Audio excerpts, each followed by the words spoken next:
Just typical being late. Yeah, it happens. Yeah. Now if I could figure this out.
Did you guys have as good of a time as Shizzy and I did in the back room talking?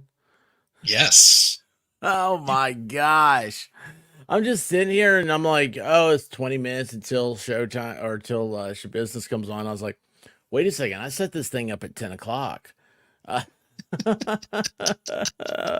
Boy, one of these days I'll start getting it right. Um, and looky here. Hang on a second. We got I gotta start updating, man. That's what I need to spend my day doing. Is just update cool stuff.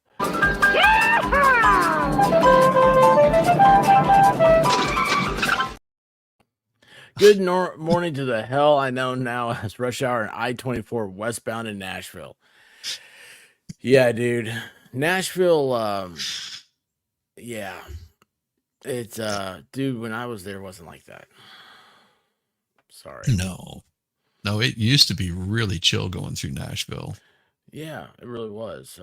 But then California and all these people, they were like, "Oh, hey, look, I can go here." And the powers that be in Nashville, they always wanted to be Atlanta. They wanted to have the big perimeter around there. They built like half of it, and then like whoever like was in the way, the farmer goes, "No, man, I'm not selling my land to you," and ended up winning. So it doesn't go; it just goes halfway. It goes from I-40 to I-65, I think, down Murfreesboro. Yeah, I think But that's right. oh, geez, Which man, is good luck which to is you guys. good. You don't need to have something that goes all the way around it. As we found out in Atlanta, whenever it snowed and they let everybody out at once, they Mm-hmm. all got onto 285 and Mm-hmm. then came to a standstill, going both directions. It Mm. didn't go anywhere. Yeah, Nashville's that way. They can't handle snow very much.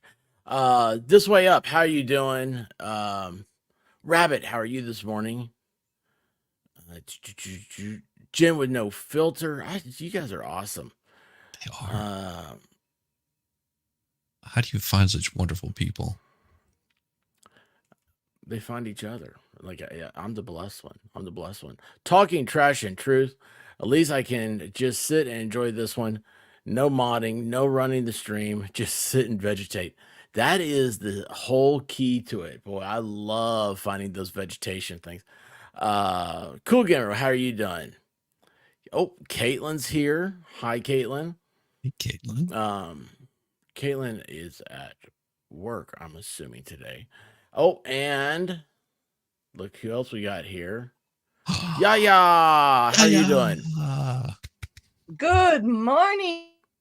Good morning to you. Good So we got the old crew morning. back together. Sentencing morning. That's right. That's it. I mean, it's today. Can you guys so hear me? You yeah, Yes. I can hear you. Can you hear us? We can hear you. Yeah, I can, but yes. I was just over. Oh, so you're going in and out now. Purples, and I think she was having a hard time hearing me. And Do you have something running in the background, like Discord or something? Yeah, I do, because that's how I got up here. Yeah, turn Yeah. off Discord. How's I that? can hear you. Yeah, it's better. Yeah. Discord eats up so much memory. Okay, It's unbelievable. you guys like buffering or something. I don't know what's going on. Uh-oh. No, we're good. Well, hopefully it'll catch up. Yeah. So yeah, we just got here. I was late. Shizzy and I were sitting there just talking away, and I was like, "Oh, wait a second. There's I have this set for 10, don't I?" But anyway, it's here. We're here. Your time, Whoops, yeah, 9. Yeah, you said 9 Central, my time. Yeah, I've. That's we're finally all together, I think. So you sent me a thing about it last night. The attorney, I think it was trying to they're talking about Delay postponing this hearing. Yeah. And what was that about? It was because she was on, I think, suicide watch. Oh, well, that's not good. Have you had any thoughts about this, Yaya, since the case? Has anything like come about in your Honestly? community or anything? No. No. It's just it's over with and then done, right? No. Nothing. That's I mean, seriously, did.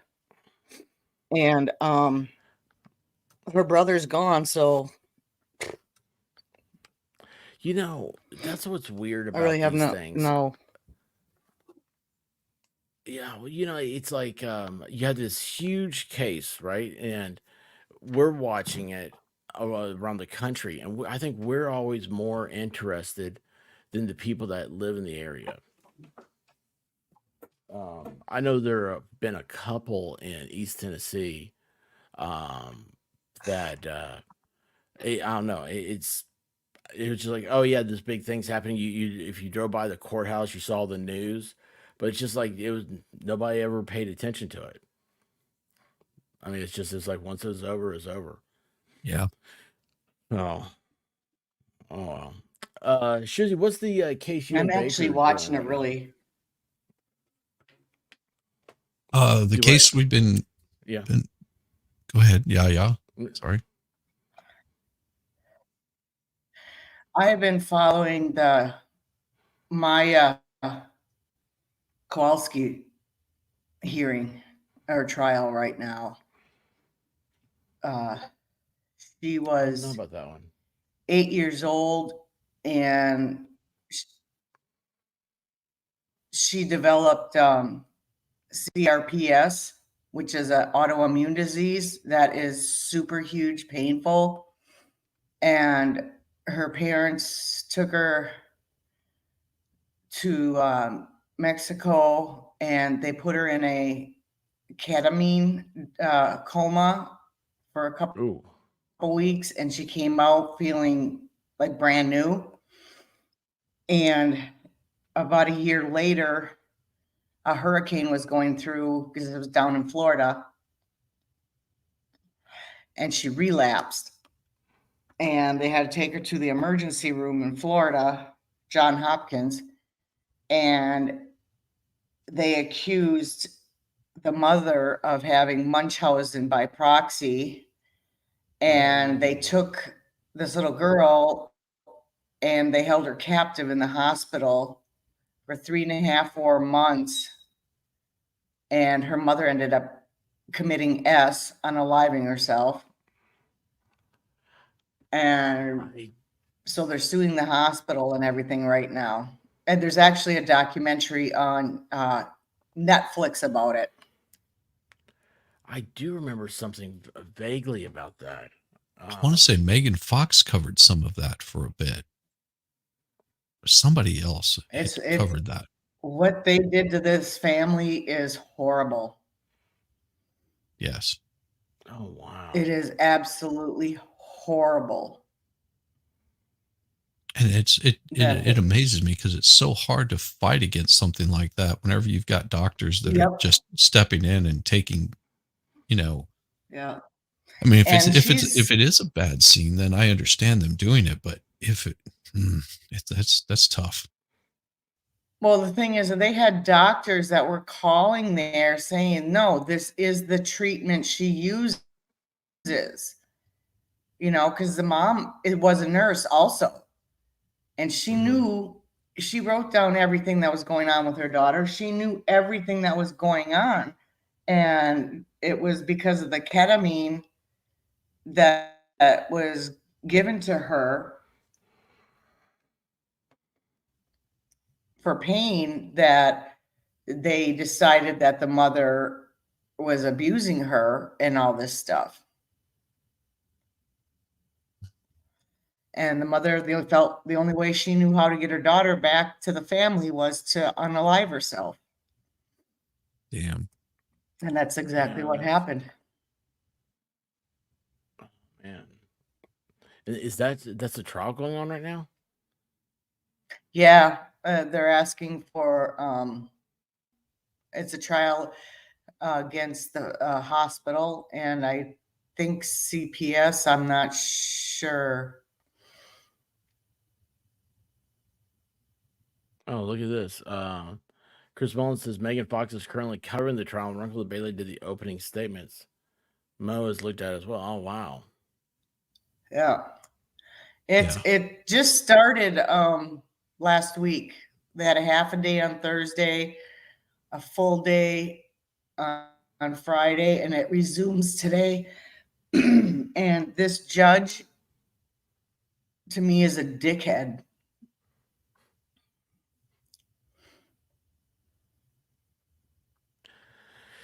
Well, is it in America or no? You said Yeah. Florida. No, It it's based says on it in Florida. America, and then I went, no, you said Florida. Yeah, Florida is in America. I don't know. Some people would disagree with you that Florida's in America. Yeah, right. It's Man, before I jumped up here, I looked at the circuit court thing, and there's going to be impact statements, obviously. So for Schabusiness. Yeah. Yeah. Think her dad will get up and speak again. Who knows with this case? Yeah, right. And I don't know. I never caught much of what her attorney said afterwards. I know he went on a few talk shows, but it's like I don't know. I kind of feel bad in a way. I mean, I can relate in a way to him because he has to the best of his ability, provide a defense for her, right? And it's like that's a hard one to do because of all the facts we have. Hey, Purple. Morning, sweetie, again. Where did he go? Where did he go? Where did he go? How come I don't see it? Purple? How are you doing? Hey. Purple, I was who was it? Oh, yeah, I was lurking in your stream the other day. I was trying to remember that. I was trying to find something to fall asleep with. It was nighttime. And I was like, Purple has a voice that I like. I'm gonna have to let my pup out here in a second.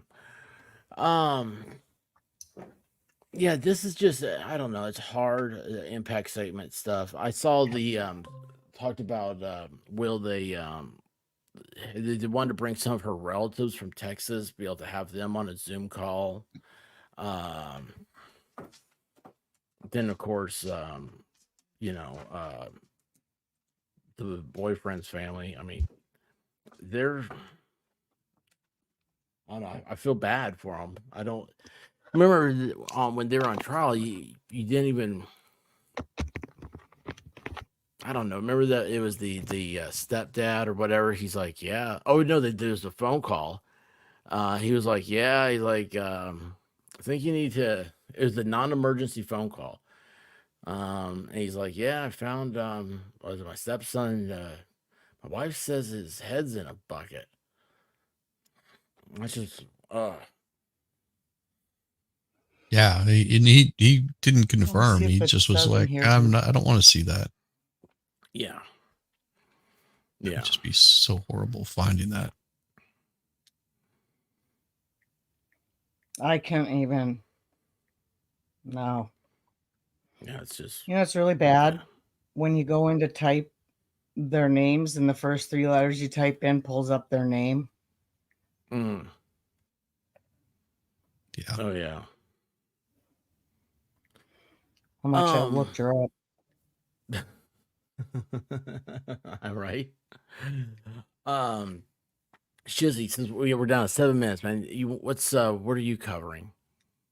Oh, yeah, because somebody asked about that. So it's the not Maryland, but Maine, versus Kara Rintala, yeah, Rintala. This is her fourth trial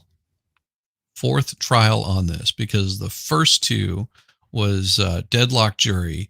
The third one, she was convicted, but the judge tossed it out because of the expert on paint drying what couldn't be reliable.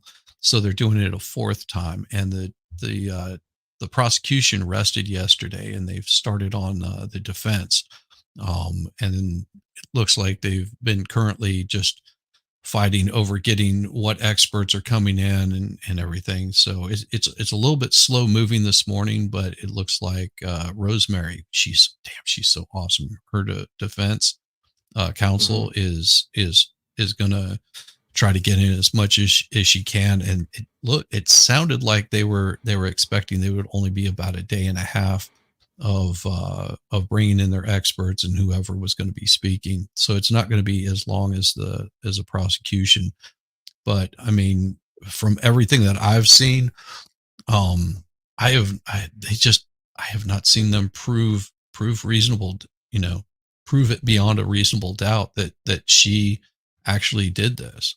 There's a lot of unanswered questions, a lot of really shady things that the police did that makes it really just suspicious. I mean, I think the biggest thing that really got to me was they found evidence on it at another location, and they brought it back to the crime scene. They found wet rags that supposedly that Kara had put into a garbage can at a McDonald's. They brought these rags or diapers or whatever back to the crime scene and then dried them out in the living room on butcher paper. I mean, who does that? That makes no sense at all. I mean, I'm surprised that the judge is Yeah. even allowing 90% of the things in Hold on. that he has. What did you say they put on There's butcher so many paper? cases out there. Wet rags from another location that they Oh. claim she dumped off. Don't know why.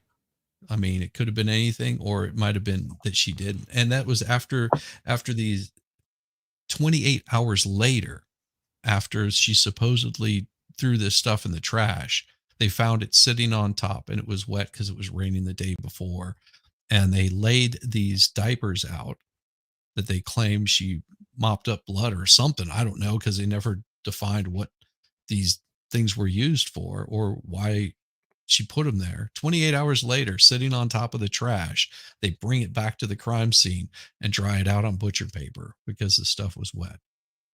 I mean, there's just so many that just Weird. horrible, That's horrible weird. police work. They didn't take a correct body temperature, so they're just claiming that rigor mortis had set in. And we dug into that yesterday. It's 4 to 6 hours rigor mortis. Well, 6 to 8 before it reaches peak, and then it holds steady for about 12 to 48 hours. And then rigor mortis will go away. and their time frame for her committing this murder in rigor mortis setting and doesn't quite fit in, especially No. because they have, I can't remember, it was something else mortis where basically the blood pools in the body, and they found it that it, and it was with full rigor mortis this won't happen, but apparently there was pooling on the front side and some on the back side, which means she was flipped over before full rigor mortis, which would have put the time frame anywhere between 4 to 6 hours, which would have eliminated her even being at that house. And they're only giving her like a 39-minute window for being there, committing the murder, packing everything up, and then trying to get an alibi is what they're saying. That's I don't know, man. All the prosecutions, it seems like we constantly are seeing prosecutors that need to do a better job. Hey, we're down to 2 minutes, guys. If anybody here hasn't checked out Purple, her link's at the top. But what I'm getting ready to replace it because I want you guys to know we are Shizzy is going on almost a 9 months, 10 months now, and he is 90 subs away from 500. And if you guys would be so kind, he just wants to get to that 500 mark, and we're trying to, it seems like it would I'm be already easy to get to. sub. So yeah, it's getting there. It's once we get him to 500, then I don't have to talk to him anymore. Yeah, he can just kick me to the curb. Oh, you kids have it so easy. 500 subs. I know. Purple and I remember when he does 1,000. Well, and 1,000 subs and 4,000 hours. But there was something more even earlier on that you had to have. Like the only way that you could even start a channel is you had to have a reference or a referral, and you had to. I think it was 50 subs. But you had to have a referral from somebody else, and there was like, it was really hard to get a channel started, and you couldn't do any live streams. You could only do like pre-recorded stuff. It was so weird. I mean, that was early YouTube days. I'm sure somebody that's been around for longer than me would know. No. Can't say that I was. Yeah, I'm I have no idea. Oh, thanks, Frosty. Okay, this is waiting on. All right, I'm going to switch over to this one because it's got little. There we go. Because it has a little conversation over there. So this should be the live when it goes live.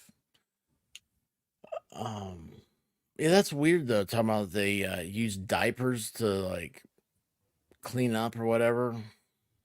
Well, and the reason that they were saying that they were hers is apparently under her sink she had a bunch of stuff that she was using for rags, which some of them look like they might be diapers, but whenever they showed the picture, it looked like these little fluffy like rags that could be possibly, and they were close to the same color, but then they showed what the diaper was that they pulled out of the trash bin, and it looks like really thin and sort of what happens whenever you bleach something with something red in there. It had that pinkish color to it. Mm-hmm. And then the ones that they were showing looked like they were just colored diapers. It was just really, really strange. I used to use diapers to do spit shine on my shoes. I'm never gonna ask. No, you use diapers. Hey, let's check this out. Frosty After Dark says, "Congrats, Shizzy. I've subbed and will share with all my friends." Thank you, Frosty. Yeah, Frosty's cool. Why is this? Okay, that's still moving over there. Good. Oh man. So, isn't it weird? It's like at this point I get anxious.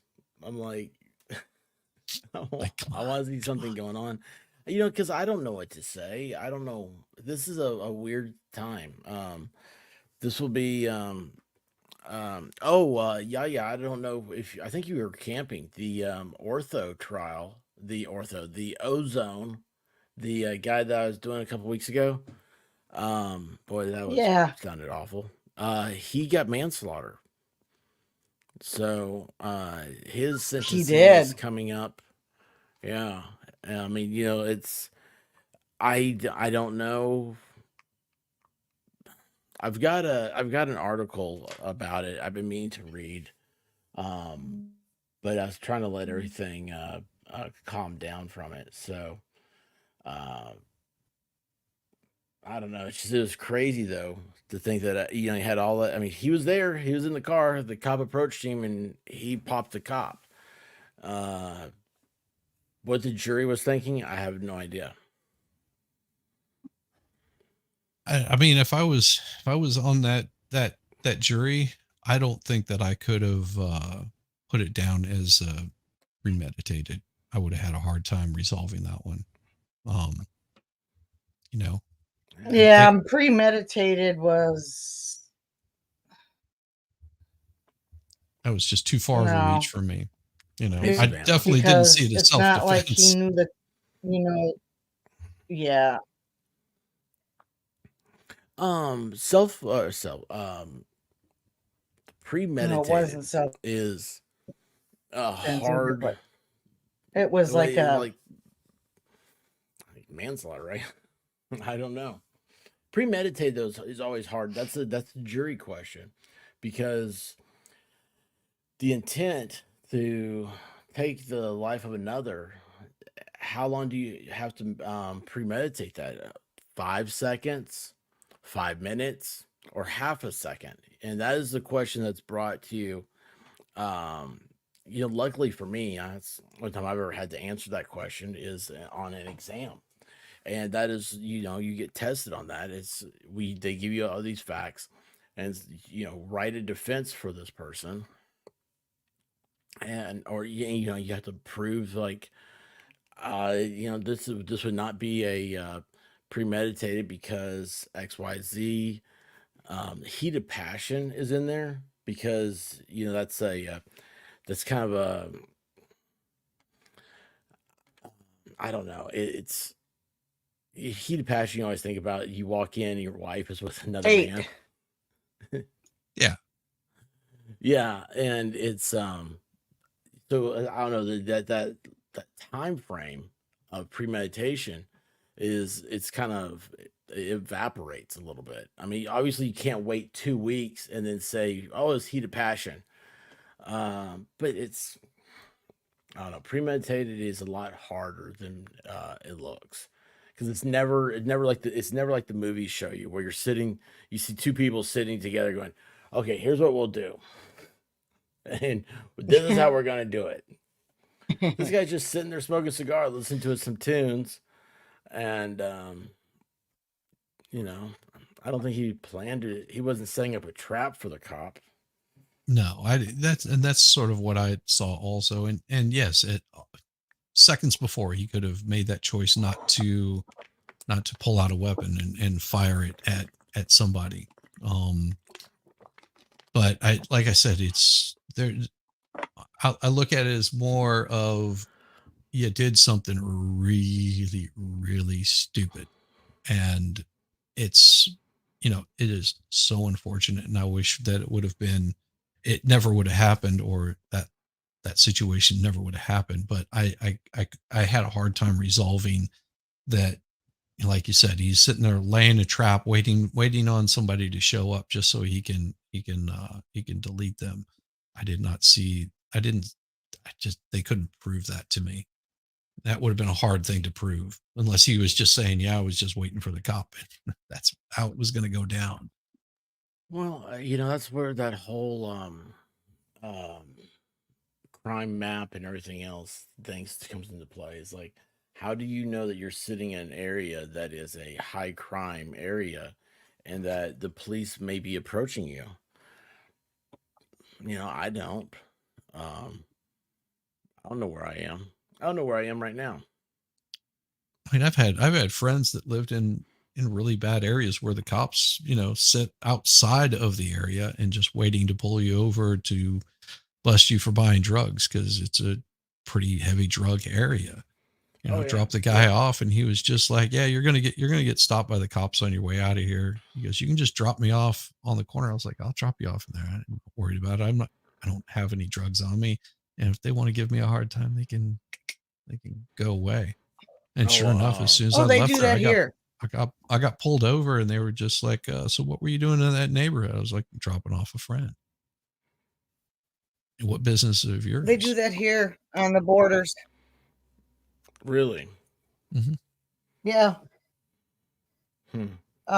See, From Michigan into Wisconsin,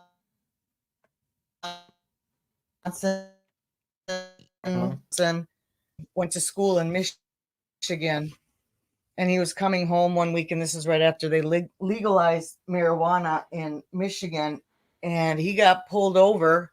He was just coming home, and they made him get out of the car. They made him get in the back of the police car, answer a bunch of questions. They searched his car. He did not. He was doing the only thing he had a Wisconsin plate on his car leaving Michigan. oh wow. Mm-hmm.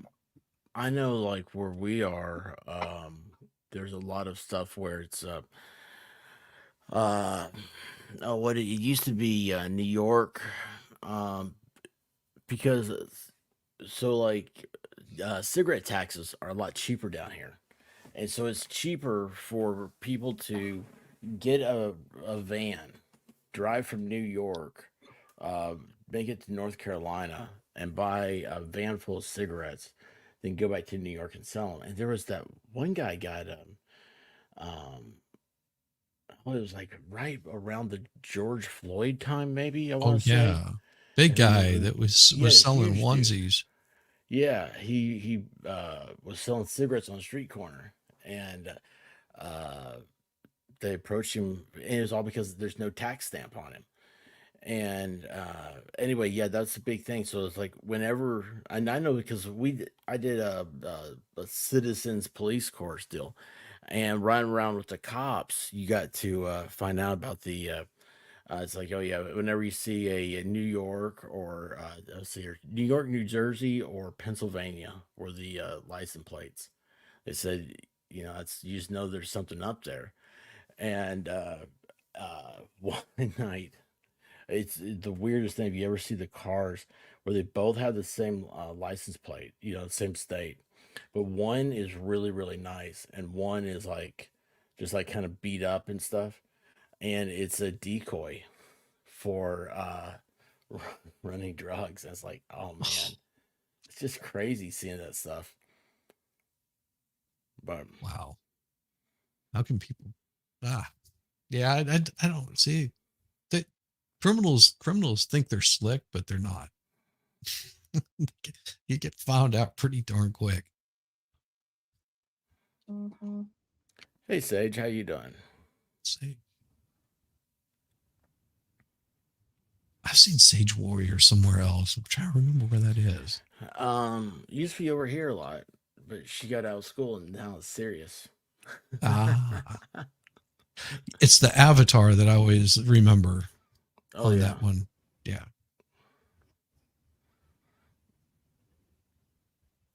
Well, they're taking their time. I wish they'd turn on the courthouse feed. I do too. Tom, I wonder Tom what's must be going late. on. I think they're dragging her over there kicking and screaming. I never thought about that. Right? Man, Oh, look, this she is now doesn't want called to the be there. House of Horrors murder trial. Yeah, that's what it's always been called on there. Oh, I haven't paid attention. Wonder how many people will go as Taylor Schabusiness for Halloween then. I don't know. I was I could thinking always. about it. Just kidding.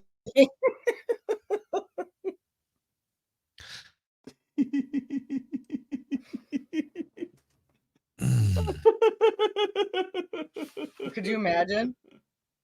I Could you mean, imagine? Oh gosh. Oh my hey, gosh. expert. We gotta have fun with it. I mean, it's a horrible thing, but we can't sulk and destroy our lives over it. But It's it how doesn't I take. get through it, okay? It's how I get through Yeah. this thing. Oh, I absolutely. mean, when you know the people involved and it's a horrible, horrible thing, and I've got that personality that the only way I can sometimes if I have to laugh or I'll cry, one of those things. Oh, I think we're all that way, right? I mean, it's if you weren't laughing at, you'd be crying. So, Yeah. but Yeah. really, when it's the eyeliner, and then like you like a I could have the she's neck got tattoo. the big on the head. I was thinking at first, but it's not like the Elvira. There's a lot of the Elvira Really, all look you'd have to vibes. do is have a black wig, do the makeup up on the eyes, and walk around carrying a bucket with a head in it. Or a couple An of heads. artificial head. An Just saying. artificial. But then that's What? The worst thing is I actually have a headless costume. Oh, you could walk around it next to her. It'd be so bad. yeah, but that would be playing more on the victim. I know. That's why I'm like, I'm not doing that. I thought about it. I was like, no, I'm not doing this. So I looked down. Or the if other you have a night. wife or a girlfriend, you could have her dress up as Taylor Schabusiness. I mean,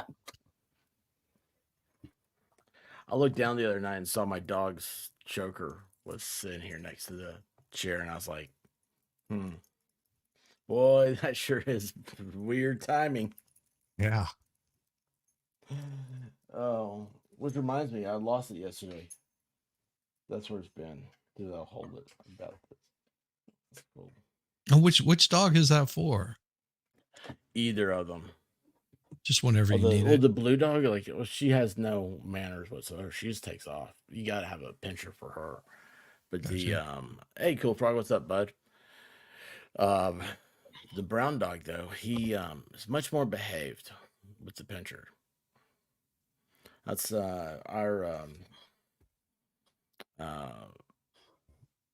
we went through the training for a German Shepherd, and the trainer got us on the pinchers and said, "Look, it doesn't hurt the dog. It's just because so like the traditional choke collar thing, like that is worse because one, you can never get them off.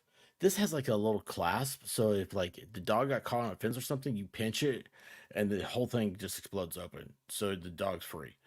But it's like on a choke collar, dogs will choke themselves. Yeah. They get so determined, especially with like a coonhound. I mean, they're just they're nuts, and so Yeah. these pinchers, it's the same thing as if you took your skin and somebody pinched you. It irritates the heck out of you. Oh, here we go. No, it's just they've been on. it goes. I'm watching it on LNC, and it looks like they've been on this for a while. So they're feeding. It just off popped up on LNCs. my phone. Well, that's not fun. Yeah, it's been like this for a little bit. Put us down there. I'll cover up that little crime thing.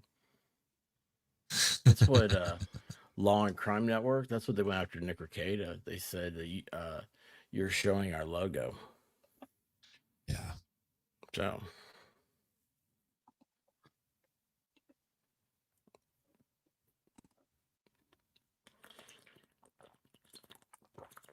Did you see my new makeover? I just saw that, started to drink water. I was like, oh, I like that. Yeah. Awesome. That's a Snapchat spa. I don't have a Snapchat of all things. No, but you've got better. You can do this. You can do this number and oh yeah, get the hearts. Yeah, but I can't do the heart deal. See, I mean, I can't even figure out how to make a heart. So your thumbs got Oh, to point look down. what I did. Okay, so you did it like this or something. I don't know what I did. Yeah, you did See, I something don't know. like that. Yeah, you sort of got to get your thumbs. Oh, there Yeah, they go. There you go. So get your thumbs where they're opposing. Unlike us, our APANs don't really do that most of the time. They're not good opposing thumbs. And then you just bring these two up like that, and there you go, like that. See? Yeah, I'm. And it's like looks like rabbit ears. Did you read? Yeah. Did you check out private chat? Oh, Okay. No, I never check it.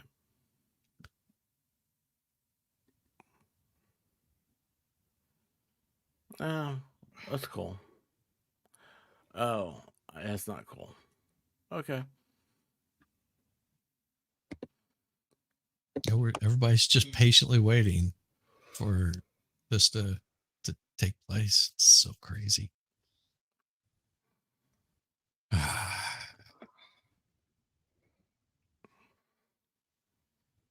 wonder if anybody's written a song about Oh her yet. no, Miami Spice was calling. Oh no.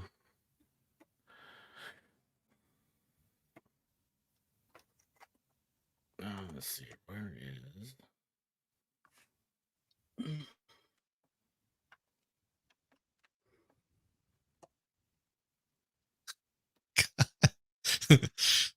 Sorry, I'm looking at the chat over there. Someone said they harpooned her in the hall with a tranquilizer.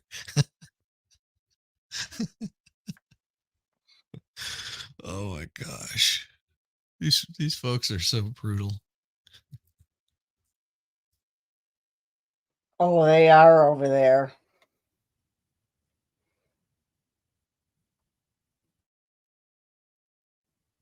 Yeah.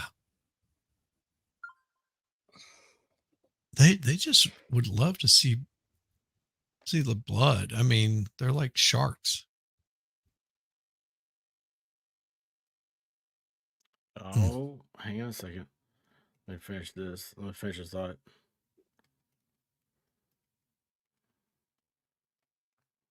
And ta-da! Divinity, how are you doing? Can't hear anything. How come I can't? I don't know. Yeah, we can hear you. Hello? Hello? Hello? Shoot. Hello. Hi, y'all. How are you doing? Awesome. Can you hear me okay? Yes. Hello. Good You to sound great. see you guys. Yeah, you sound better than you did you have in a while. So I mean it's working. Not that you Nice. ever sounded bad or I don't know. I'm gonna stop talking. Just put your foot in your mouth there. Just I'm not used to having so much light in here. Maybe that's what it is. I don't know. Anyway. Is that daylight does Divinity? that. Morning, Yes, it Yaya. is. I think she's watching us on YouTube. Uh-oh. She's been just about 30 seconds behind you guys all morning. It is me. I'm here. Can you believe, has it been a month since this happened? Yeah. That's about right. Yeah. Wow, that went fast. I thought it happened in July. Has it been 2 months? Well, there. See, it's even better than I thought. I don't know. July was, Everything's a blur. Yeah, July I was, the hearing was in July. 2 months. Damn. So what's on the months table gone as by. far as her sentencing goes? It was in July because I was just looking at that on DCAP. Her sentencing, she doesn't they don't have death penalty, and so it's life in prison is we don't what have they're the going death for. penalty. Yeah, you don't have death penalty, and she didn't get mental. So do you think that she'll have a possibility of parole then? I don't know. I don't know how this works. Nothing about how Wisconsin works. You say no emphatically? I really highly doubt it. I'm not a co. I'm not a co-host on this channel. I just forgot to take that down from Purples. J. Marie, thank you for stopping by, and of course, you're always welcome here. Always welcome here. We're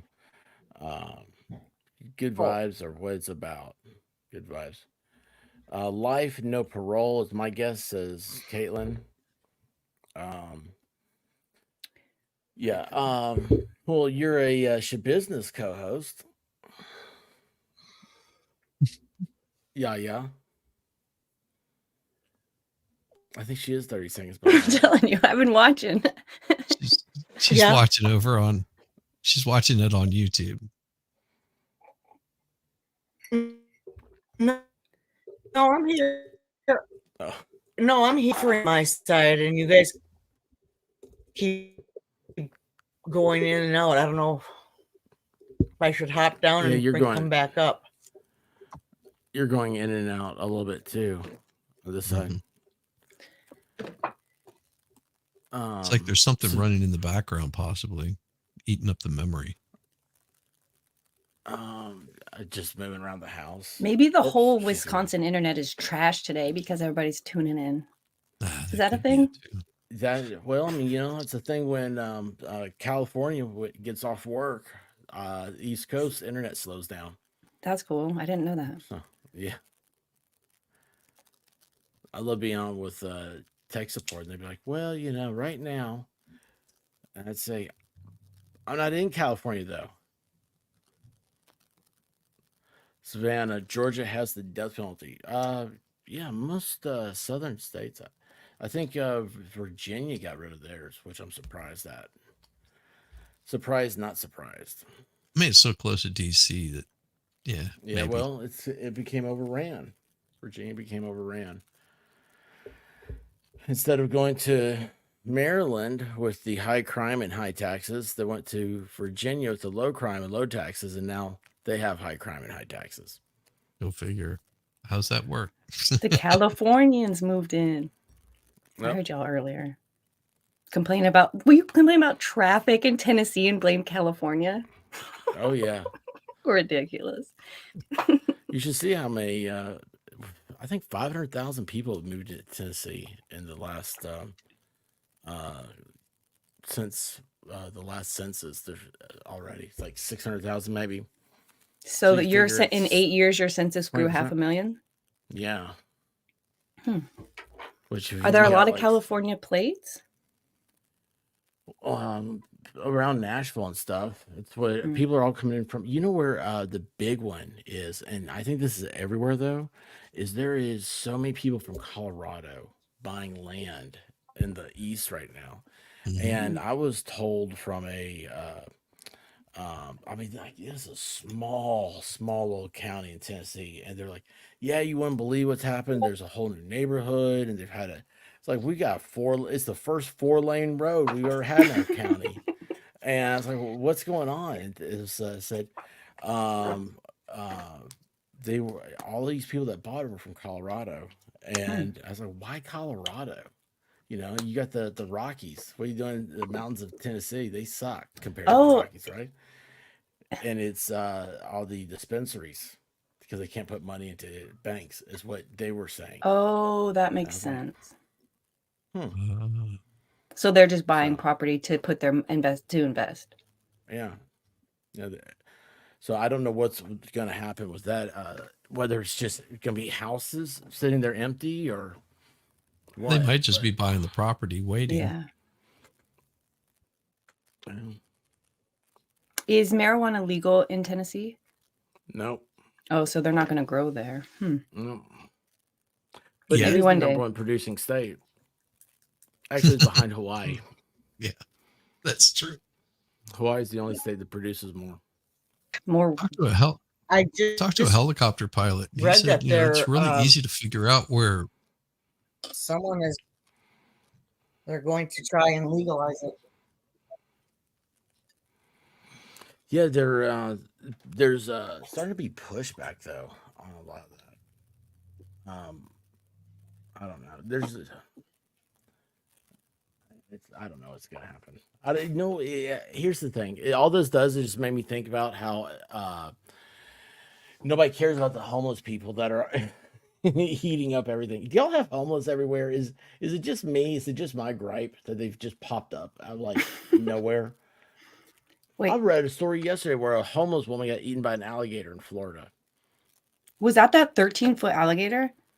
There was one of those. That was a guy. Oh, I don't know what the deal is with him, but yeah, like so, like at least here, homeless are wherever they see some woods. Where they're getting these tents from, they're expensive tents. They're pitching tents in there, and they're having their little hobo utopians. This woman had been ticketed for being in a wetland area in Florida and had gone to court and was just, oh, here we go, was back out there, and a There it gator goes. got her. Oh, that's his mom. Well, they wouldn't show that last time, remember?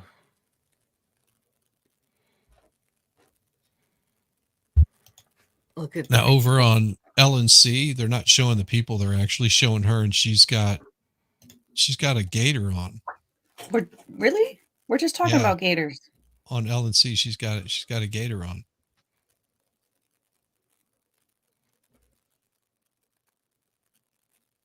Ah, Pull it over on LNC. I'm trying to. It's saying here. I'll drop it in private chat here. yuck. Lori Davis said they found a 14-foot alligator in Central Florida with a torso in its mouth a few days ago. There you go. There. Oh, wow. Yeah. Do you think she's been spitting? Oh, Oh, Might she be must have biting. been combative. She's been combative. She's they got a pissed. gag on her. I think they she's got a been gag biting. on her. Think they have a She- gag and they just put that on to hide the gag in her mouth. No. Really? I You don't think? think they have gags. Can they do that? I was gonna put ball gags in. I didn't say ball gag. I think that's how Just that a works. washcloth shoved in her mouth. Yeah, I don't think. Wash your mouth Dirty out with sock. soap. Well, like I had said, they tried. Her attorney had tried to delay this hearing because supposedly Oh, yeah. she was in watch.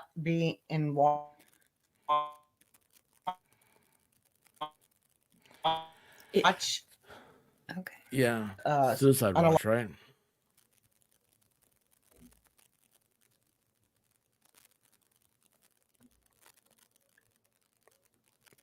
Check that Jen, out. doesn't she know you're supposed to swallow?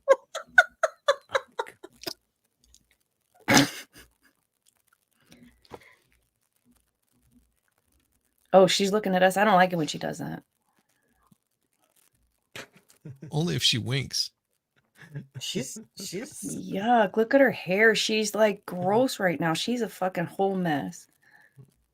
Look, She's it's in checking. front of her face. That's why I said she's been in lockdown or something. How many times do you think they tased her this morning? Miami said she has a shot collar on. I think she said that. Yeah, that's funny. Oh my.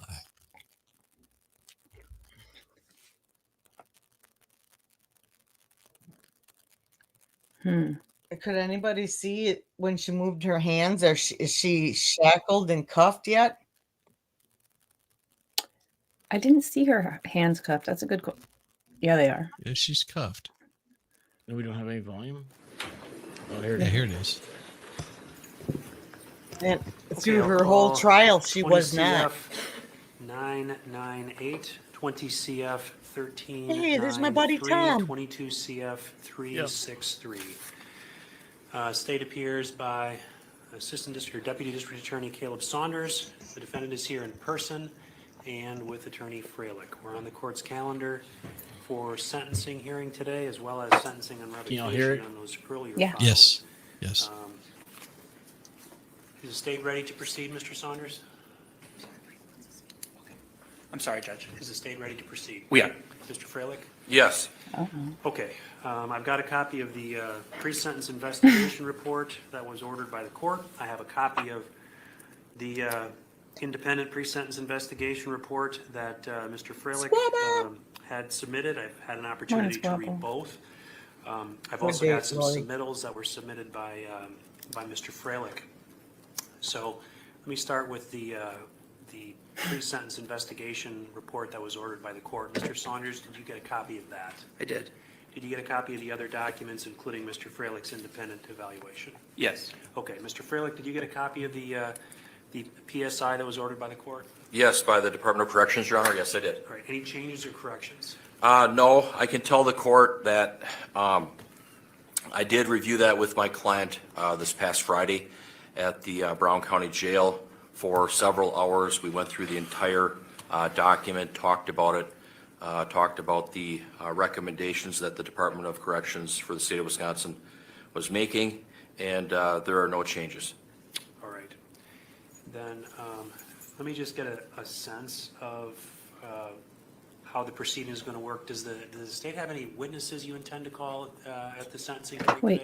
today? No witnesses. There is one victim impact statement that would like to be orally addressed to the court, but no witnesses per se. Okay. Mr. Freilich, do you intend to call witnesses today? Yes, I do, Your Honor. And can you give me a sense of how many you intend to call? Sure. No, that was the thing. One would be my client's grandmother, Esther Coronado. She resides in Temple, Texas, and I believe she would appear via Zoom with the court's permission. I have Dr. James O'Donnell here from Illinois, the toxicologist, pharmacologist. He would provide some testimony about the meth use and the effects of that. Valerie Armour, that's my client's cousin. God, here we go She's again. here from Ohio with my client's great aunt, Roberta, but only Valerie Armour would provide testimony. And then I have my client's father brought here from the prison system via habeas corpus to provide some testimony, and his name is Arturo Coronado. He's coming back.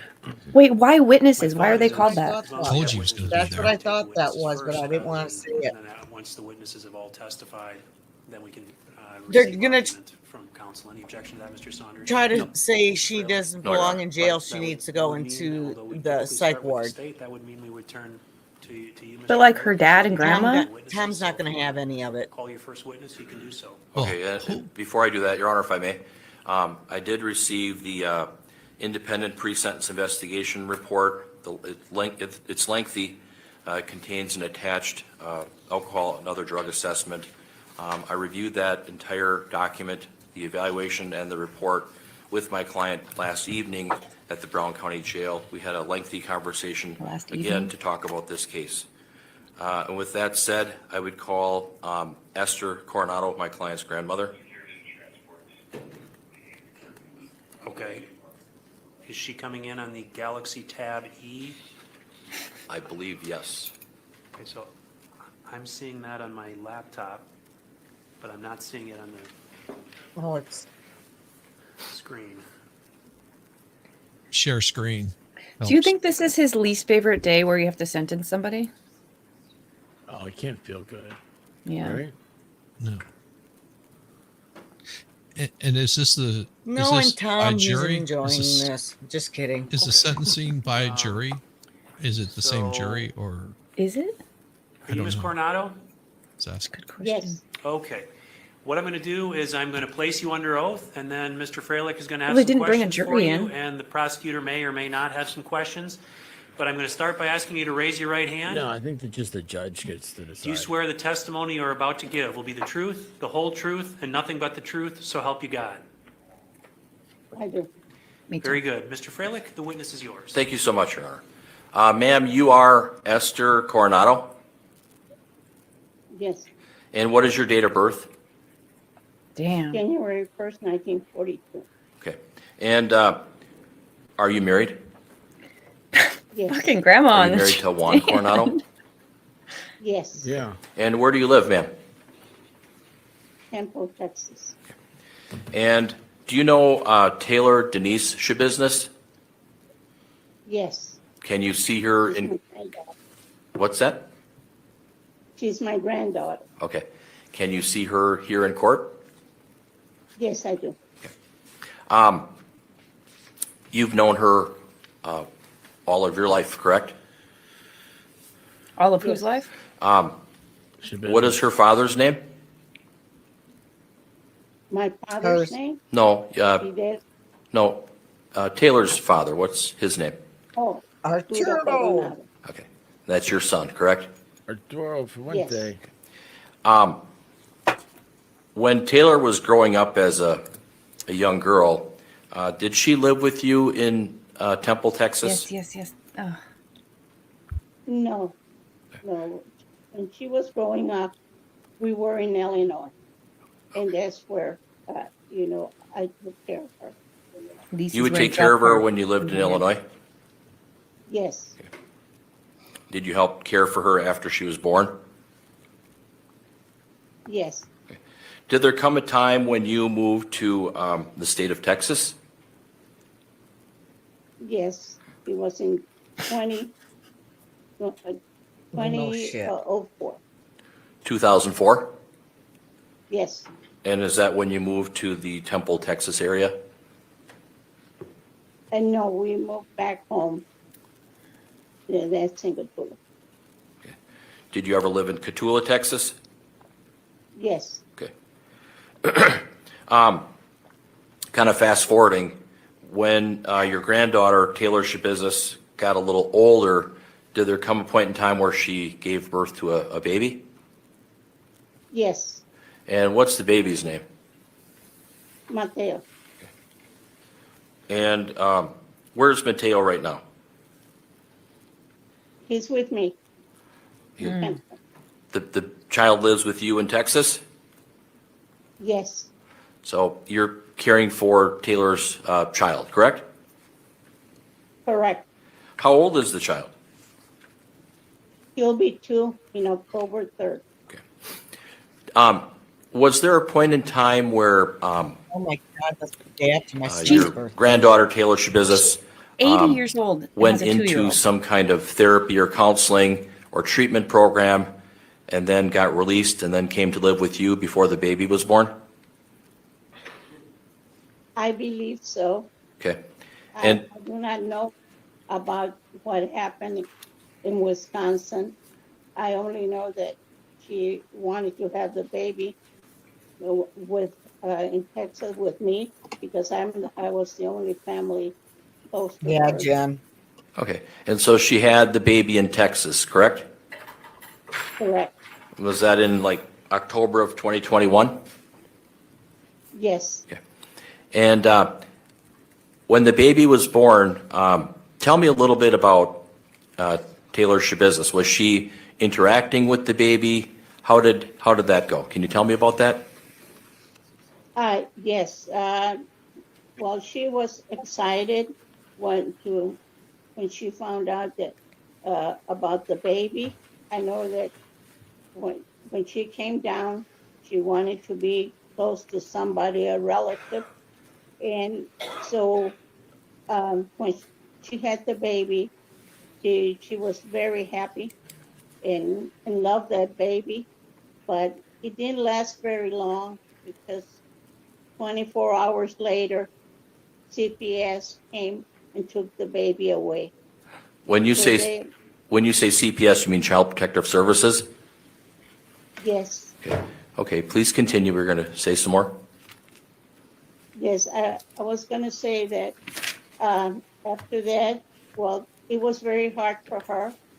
And they had told her that, well, I was there with her when they came and took the baby away, but they said I couldn't bring him home because she was here at home.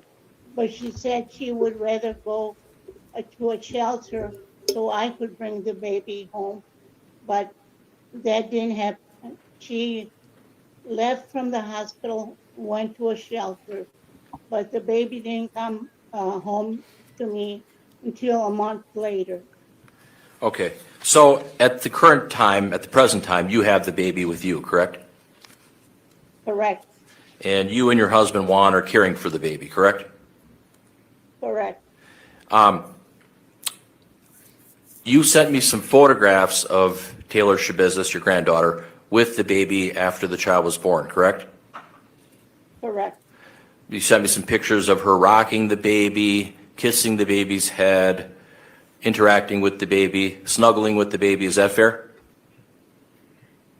Yes, those pictures of her in the rocker, and that's when they would allow her to go, because he was placed with another family before he came to me, and they would allow her to visit with him with the permission of the court, and the people that were caring for that baby at that time would bring him over, and she would only have a few minutes, an hour maybe with the baby, and that's she would spend with him. Okay.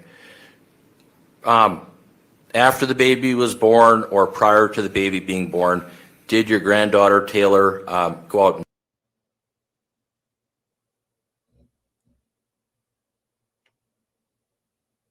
Uh-oh, something happened. Uh-oh. Experts said buy it'd be clothes right for the to prepare. baby, onesies, outfits, things of that sort? Yes, she did. She did.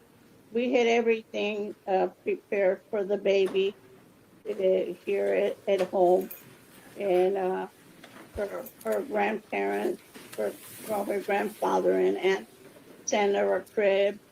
We had the clothes, everything, waiting for the baby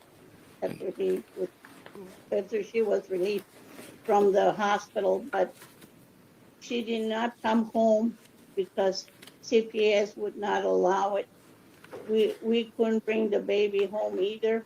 He was placed with another couple, and they told her she had to have to live someplace else, so she went to a shelter, and she was there at a shelter, so I would be able to bring the baby home with me. She never came home with What me are all these? after the baby was born.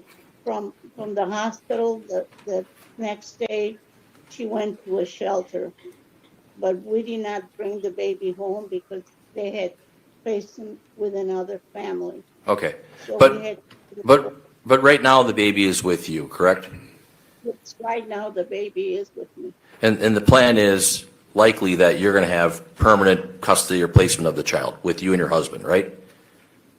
Well, we're adopting him. Okay. We're adopting. Damn. Taylor gave up her rights so that I could Oh. have Mateo, because we didn't want him going to anybody else, but to stay in the family.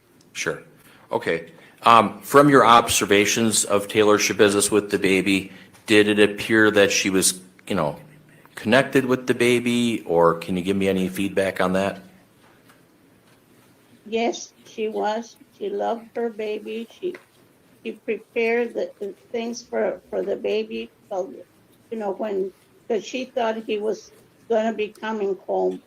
She was setting up things for him, but he never got to come home, and she didn't get to come home either, because right from the hospital, she went to a shelter, and we came home, but we didn't bring the baby with us.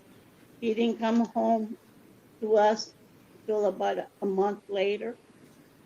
Okay. Some other questions for you. Do you have a close connection with Taylor Schabusiness, you and your husband Juan? Yes, I think you sent some pictures of you and your husband Juan with Taylor Schabusiness in the middle. Is that right? correct. Who do you think these Yes. kids are that You walk both in love and each out other of very the much. room? Is that fair? Yes, we went to visit her. Friends from high in school. Wisconsin. That's where we Mm. took the pictures, because she had And they reserved the front her row for own them? apartment. She was doing well, and we went to see her. Well, her only and that's brother when we is took the is pictures. deceased. Okay. When she was living in It could be Wisconsin, cousins. was she working at a cheese factory Saputo Cheese, do you remember? Yes, she was. She was working there. She was doing good. So Making the after cheese. that, I don't know. We Sounds yummy. communicated back and That's a forth. good place to work. She would call every week, and then later on, I Any didn't good hear from her for a money there. while until she told me, that about the baby, and she wanted to come and be with me so she could have the baby. And I told her that would be fine. So Okay. she came down to Temple. Okay. She graduated from high school in Texas, correct? Show us your face. Correct. And that was at Cotulla High School? Yes. And I looked at some reports and records that she may have graduated in 2016. Is that about accurate? I think so. I don't remember, but it probably is correct. And when she was attending Cotulla High School, did she live with you in Texas? Yes, she did. Okay. How long did she live with you before she graduated from high school in Texas? Oh, maybe about a year and a half. And during the time that she lived with you for a year and a half prior to her graduation, did you note any problems with drug use or other issues? No. Um, No, I didn't notice okay. any of that. Okay. And when she lived with you in Texas, was she involved in any kind of sports or activities at all, like soccer or swimming or anything like that? No, because it was almost her last year. So what she did was she just worked. She got several jobs there, just working maybe like a Dairy Queen. It's a small town. There's not that much work there. So she would work at different places. Okay.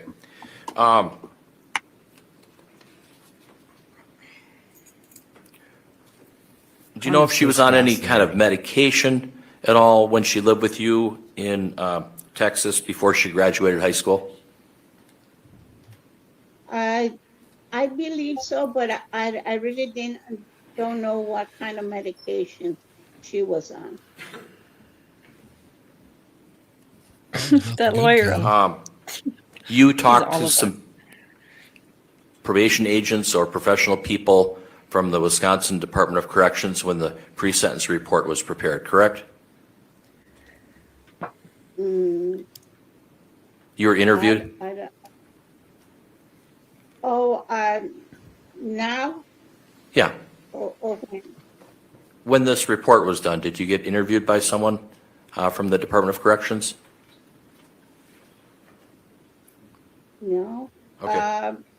I got interviewed by 3 persons that said they will work with you, but I don't know if that was And she's true or taking not. I don't. care of that baby, people. But Just keep that in the back of your I was mind. interviewed by 3 someone that said they worked for you. Okay. Your son is Arturo Coronado, and when he got divorced, did that have an impact on your granddaughter Taylor? Well, when he got divorced, my granddaughter has been on her own for a while. Okay. When Taylor's mother passed away in 2009, did that have an impact on Taylor? Yes, it did, because she had just lost her mother, and a year later, her father remarried, and the person he married had children of her own. So she was kind of I would say, didn't feel, well, she felt like she lost her mother, and now she was losing her dad because there were other kids involved in there. Your son got married to a lady named Katie after Marla passed away, correct? Katie? Yep. Yes. Okay. And did Taylor ever talk to you about the fact that she didn't get along with her stepmom? Taylor always kept everything to herself. She never said things about people. I know that she didn't feel comfortable. She felt like it was too soon after her mother passed away, and her father remarried, and she felt like abandoned. And then here she was in a home where there was 3 children, but one of them, I know that lives with the father, but 2 of them were living there, and her brother lived in the basement, and so she just from a nice home that she had. That's when they lived and out she ended up by me, living in the right there, basement, but during that time frame. like I said, she never Okay. complained to me or said anything, but I went to visit them, and I could see that, she felt misplaced, but now other siblings. Okay. You're aware of the criminal charges and the convictions that resulted after the trial in this case, correct? Yes, I think so. I don't know too much about it, but yes, I know that they found her guilty, and they want her to spend her life in jail, and I think that she has gone through a lot in her short time of being here. She has gone through a lot. There's a lot of things that she has to, losing her mother, her father remarried, then find herself pregnant, and losing her son. That's not an excuse to and do then what she did. losing her brother. So that's a lot. Seems like Her Grandma's brother in a I little thought died bit she of when lost her was in denial. brother prison. after. Shut up. Yeah. Grandma seems like see's in a little bit And of denial. Ma'am, her your brother died last year. your granddaughter, July. Taylor Denise Schabusiness, she's, we agreed, A 25 year years ago this old. past July. She was Yeah. already in jail. Yes,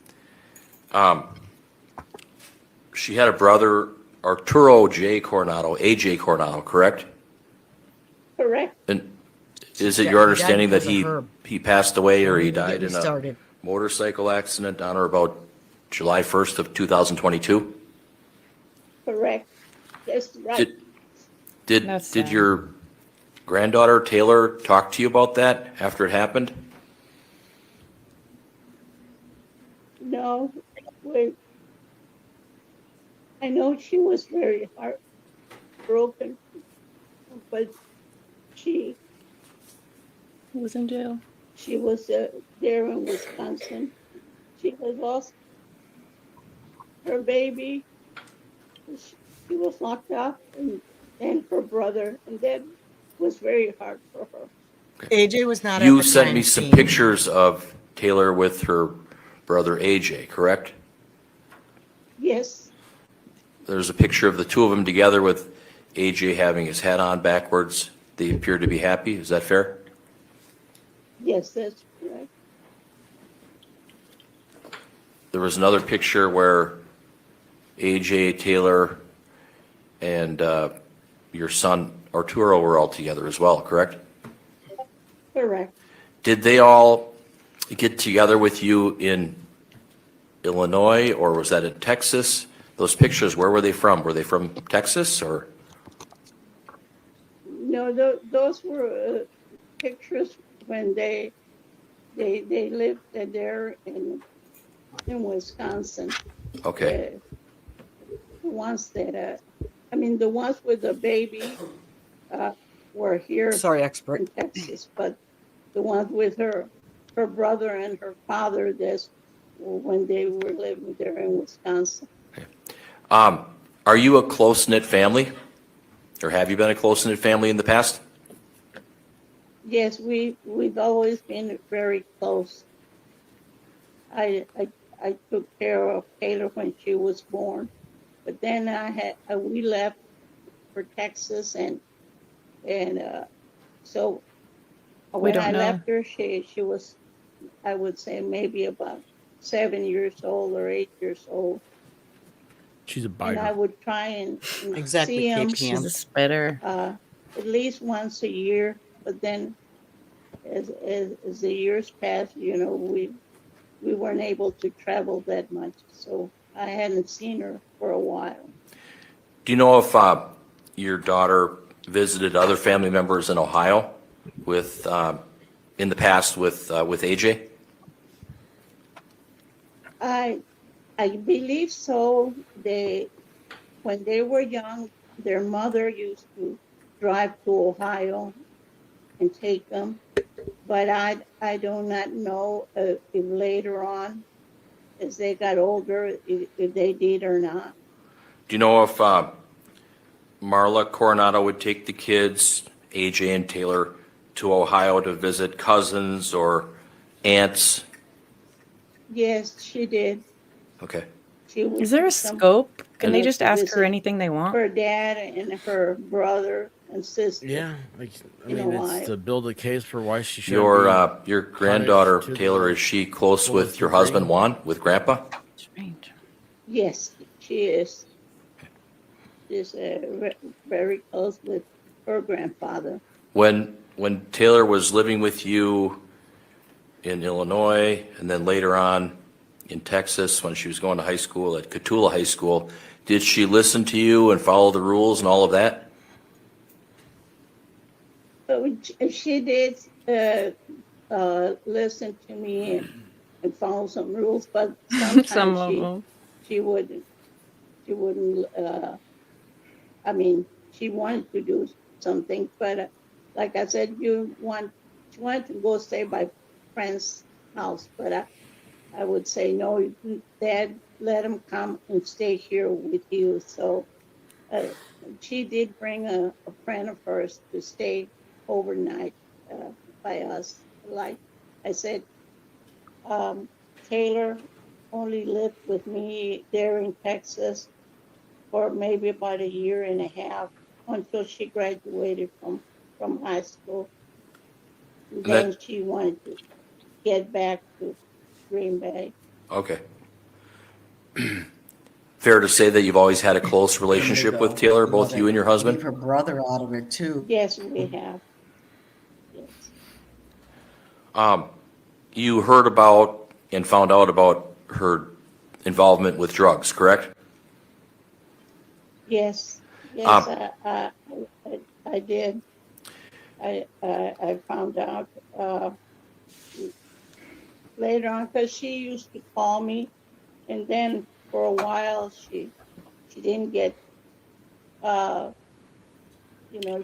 she wasn't calling it anymore. But I try and always try to keep in touch with her. But then afterwards, I found out that she was pregnant, and she asked if she could come down and have the baby over here by me, and I said that would be fine, because she didn't have anybody else that she could turn to over there, so she wanted to be by me, so I told her to go ahead and come down. Okay. Now, she's been found guilty by a jury of first-degree intentional homicide, felony, mutilation of a corpse, and third-degree sexual assault, all felony offenses. all as repeaters. For the first-degree intentional homicide conviction, the Wisconsin law is such that the sentence is life imprisonment. And the issue really is whether she should be given the opportunity for extended supervision or possibility of parole or not.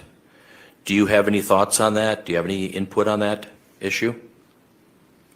Well, I do. I believe that she has gone, in her short life, she has gone through a lot. And like I said, first losing her mother at the age of 12, then a year later, her father remarried, and there she felt misplaced there too. Then she went on her own and was doing well, and then all of a sudden, everything started falling apart for her. I don't know what happened in between because we weren't communicating then, but then after she found out that she was pregnant, she wanted to come and be with me, but she wanted to have at least a relative of hers close by, and we were always very close since I took care of her when she was born until I left Illinois in 2004. Would you agree that your granddaughter, Taylor Schabusiness, needs some drug treatment, some counseling, all of that? Lord. I do believe that she does need some counseling and some help. She needs help. Do you believe that she has good qualities? Yes. What are I they? believe. She's a very caring person and also very trusting. She trusted people that said they care assumes for her. facts not on the record, And Yana. actually, always she was. Oy vey. Did you ever love something What so can I much you just say had to chop it up in little bits and she always ended pleasure up yourself with it? getting hurt because she trusted people, thinking they cared, but she's always have That's had what she said. the problem that No lies. wherever she goes, people just use her and she thinks they care, but they don't. They have disappointed her. Do you believe that your granddaughter, Taylor Schabusiness, should be given the chance to possibly be on parole or extended supervision sometime in the future? Guys, Shizzy Wisnut do found believe- that. If you look at the I know chat, that she committed link a to a crime, base and I card. know that they want her to pay for it, but I believe that she should have the opportunity to come back to society one time and be with her son. Okay. Thank you very much. No further questions from me. Hell to the Questions, no. Mr. Yeah. Saunders? No, thank you. Don't ever let her. Okay. That's Thank you, ma'am.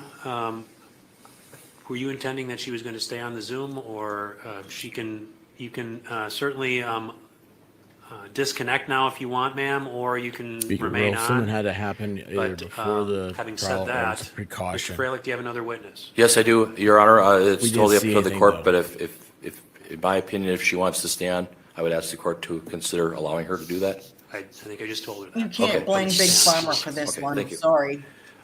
Next, then, I would call Valerie Armour.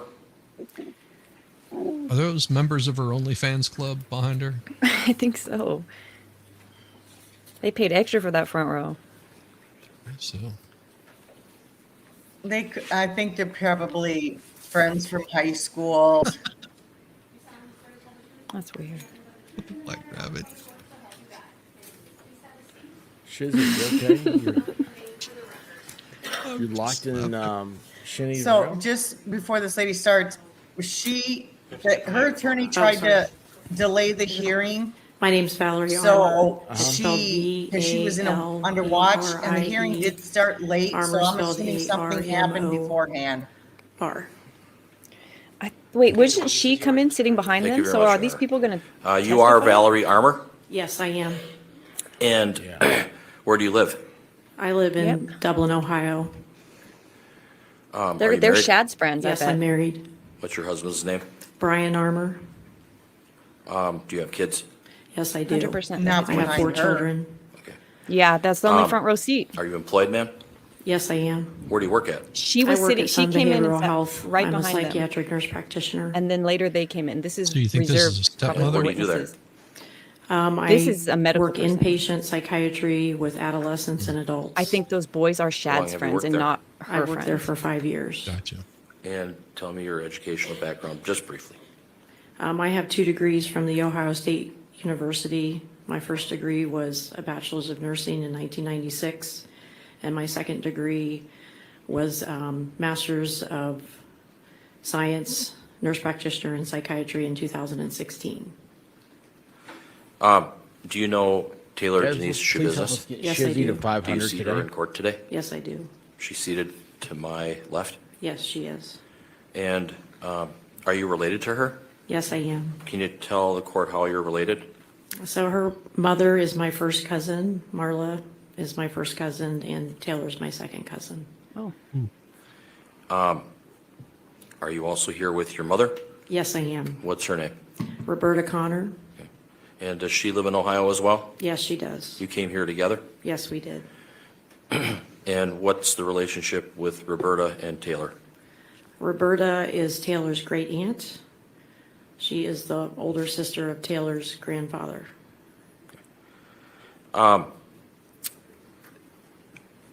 When Taylor was growing up, would you see her periodically in Ohio? Would she come to visit in Ohio? Yes, she would. Tell me a little bit about that.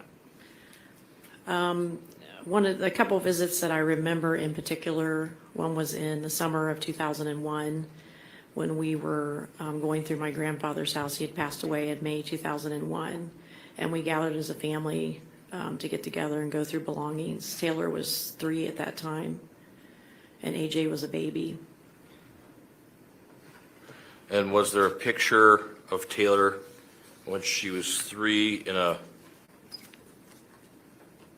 like maybe a little skirt with a red top and tights? Yes, And was she standing by you? yes, she was. And who else was in that picture? You remember? Marla was standing next to me on the left, and then my cousin was standing next to Marla. Okay, and where was that picture taken? That was taken in Grove City, Ohio, Okay. at my grandfather's house. Okay.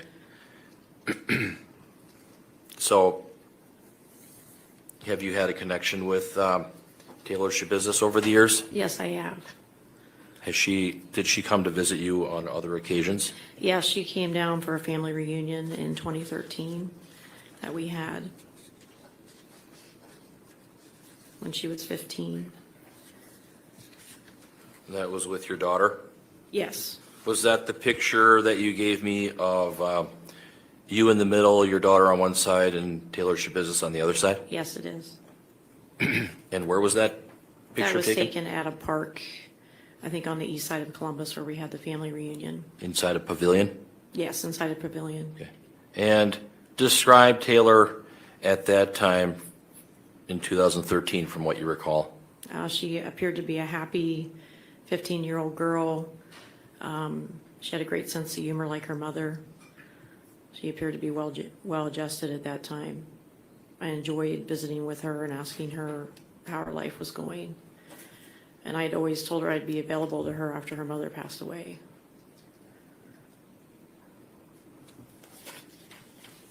Did you know about the losses that she suffered in her life? The loss of her mother, Marla, in 2009, and the loss of her brother, AJ, in July of 22? Yes, I did. I grew up with her mother. We were very close as children. We spent holidays, summer vacations, and weekends together at my grandparents' house in Grove City, because when I was a child, I had moved to the East Coast. But we spent, weeks together in the summer playing, planning our future lives, playing with Barbies. We were very close as children. Did you talk to Taylor about her feelings and how Getting really the loss pissed of up her to mother bringing her affected her? brother into this. I did. I remember at Marla's funeral afterwards telling her I would always be available to her if she wanted to know more about her mother. I certainly would be available to tell her what she was like as a child, and I would be available Where'd for Divinity her go? the rest of her life. She had a If she show needed she had to anything. jump off for. I lived in a you different put it in state, private but I always chat. made myself available to her. Yeah. That would help. I think you gave me a picture of, tell me if you did, of Taylor and her brother AJ when they were younger, maybe with Taylor eating either a pulled pork on a bun on a plate, or you remember anything like that? Yeah, that was after her mother's funeral. We were I at don't know my if that's what cousin's you want to be house talking in about, her Hilliard, Ohio, eating pulled for the pork. family gathering. We had both sides of the family there. Art's family was there, and my family was The there. greatest memory. Would you agree that Taylor always had a supportive family, either in Ohio or Texas or Wisconsin? Absolutely. And from the context that you had with her growing up, did she appear to be a happy young lady, happy child? She did at that time. You came to find out about the charges and the trial and the convictions, correct? Yes, You're aware of what she's been found guilty of, correct? yes, I am.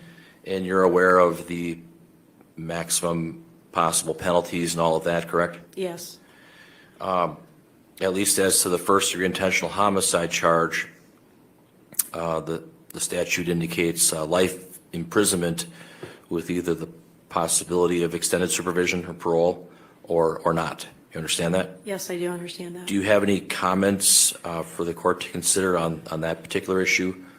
I do have some comments about that. Okay, go ahead.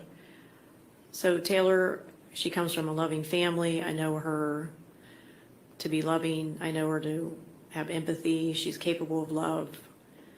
I believe she has suffered immense trauma in her young life. First with losing her mother in 2009. Anytime somebody loses their mother at any age, it's a great trauma and a tragedy. Yeah, but So they she don't grew go up without chopping her people mother, up and then choking them to death, From what I've heard, dismembering living them. with her stepmother and her father, I had always heard that they had slept in the basement. So Who slept in the basement? that Taylor and AJ had slept in the basement Okay. when they, when her father remarried. We had always heard that in the family. In 2019, we suffered more losses in the family. Taylor lost her grandmother in May. And then in September of 2019, we lost a cousin who was 27 to a motor vehicle accident. That would have been Taylor's first cousin. At that time, at that funeral, when I spoke with her father and AJ, she was doing well. She was working at the cheese factory. Her father, Art, was very proud of her at that time because she was doing well. And then I found out, had lost touch with her during the pandemic and found out about what had happened when we found out AJ passed away July 1st, 2022. That's when all this came out. So she lost her brother to a motorcycle accident. So our whole family has experienced a lot of loss, and Taylor has experienced a great amount of loss. I'm a mental health professional. She has a trauma history, and I believe she has mental health issues. I'm hoping She's never as taken she goes responsibility forward, for any of her she can get actions the her help she entire needs life. and with some deep She's blamed it on introspection, something else. This is not helpful. be able to work on her issues. Not helpful at all. And I'm here to be as much as I can with her on her next journey of life, as much as I can. Do you have any You visit her comments every on day in whether she prison? should be considered for the possibility of parole? Do you or leave her extended alone with your supervision? kids? I would Lady? like her to be considered for parole. I would like her to get a chance later in life to get to know her son. I think that would be very important to her, to be able to spend some time with him in person as she gets older, and other family members who are still around. Definitely. Do you agree that Taylor needs drug and alcohol treatment? Absolutely. Do you agree that she needs mental health counseling? Absolutely. And she needs to deal with her extensive trauma history. You believe that she may need medication management? Yes, I do. Absolutely. Is she a lost cause? She's not a lost cause. Is she a monster? No, she's not a monster. She still hasn't needs to taken be punished, correct? responsibility for anything. She does need that to be she's done. punished for what happened, and my family we regret what happened. Not and what we happened, what apologize to she Shad's did. family So this for is what just, happened. it's like her whole family is in denial of something. I have nothing further. Thank you. Okay, thank you. Any cross-examination from the state? No, thank you. Okay, thank you, ma'am. You can step down. And they make it sound like, oh, she got a parking ticket, or, you know, all this trauma that she I'd like to she call suffered. Arturo Coronado next, Okay, please. That's fine. okay.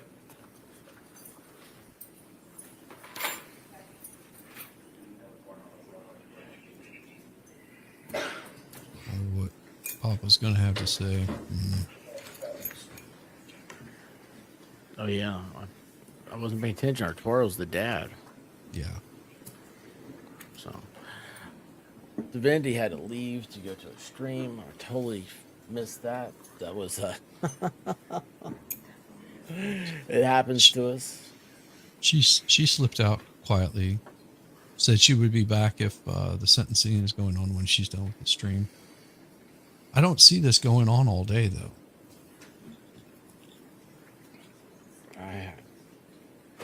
I don't know. Yeah, I don't either. Surely not, right? Yeah, I mean, I would think that, because I think there's just him left, isn't it? He's the last one that's going to be speaking, unless she Yeah. decides to speak. That's right.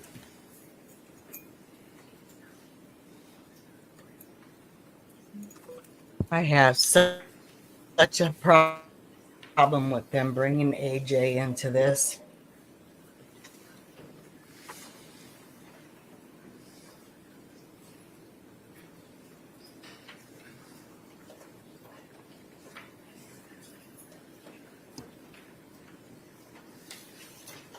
He passed away last year. While she was in jail. Yeah. I mean, I feel bad that anybody has to suffer loss or trauma, but that it's not an excuse for We're gonna take the doing video off heinous you, Mr. crimes. Saunders. Well, There is still the well, video yeah, on she had Whereas- already. whereas- That's what I'm saying. She already. Oh, she's can't see her, but she still has the ability She to, is- to look in. Okay. Okay, Your Honor.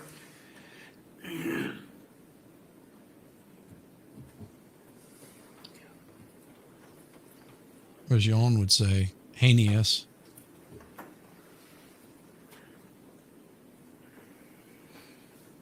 I mean, she already committed the crime when her brother passed away. So why? That has no bearing on any of this.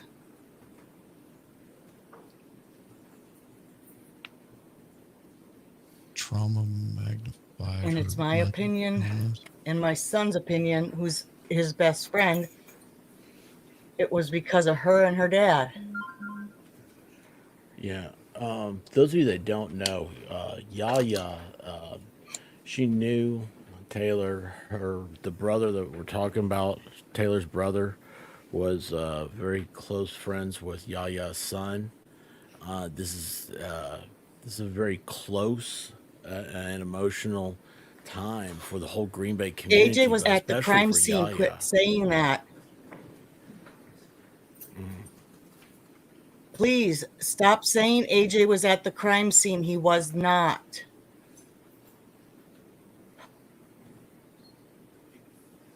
That's her brother.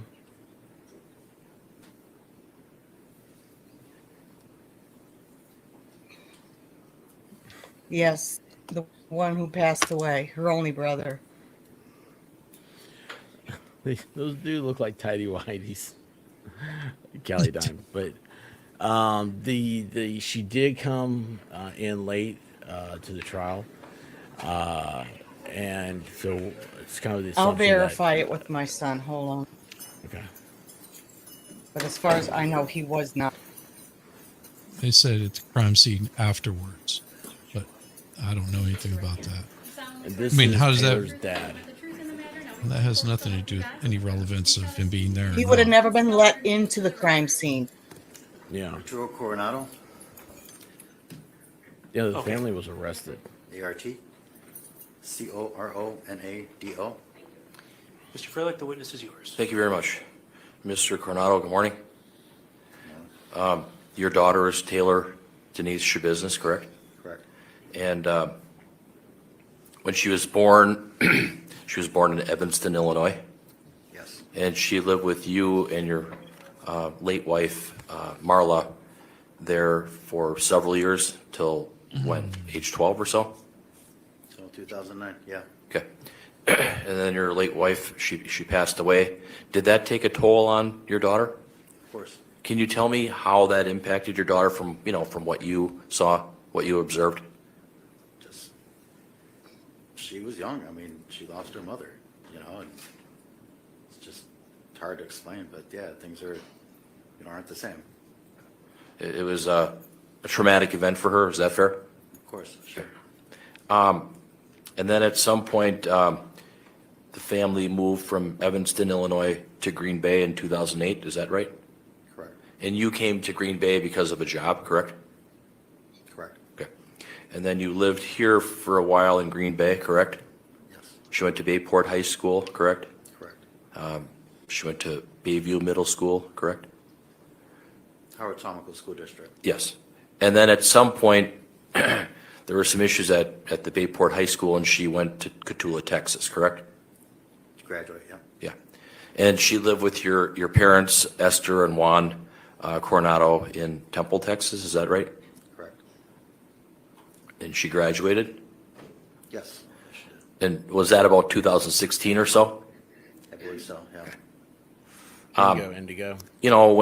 When you lived with her, was school a struggle for her, or was she able to do the work? From time to time, I mean, she did okay. She had some issues. Nothing out of the ordinary. Okay, I'm just gonna see if you could just move the microphone a little closer or move a little closer, because I can't hear you, sorry. Would you help with homework and things like that? Sure.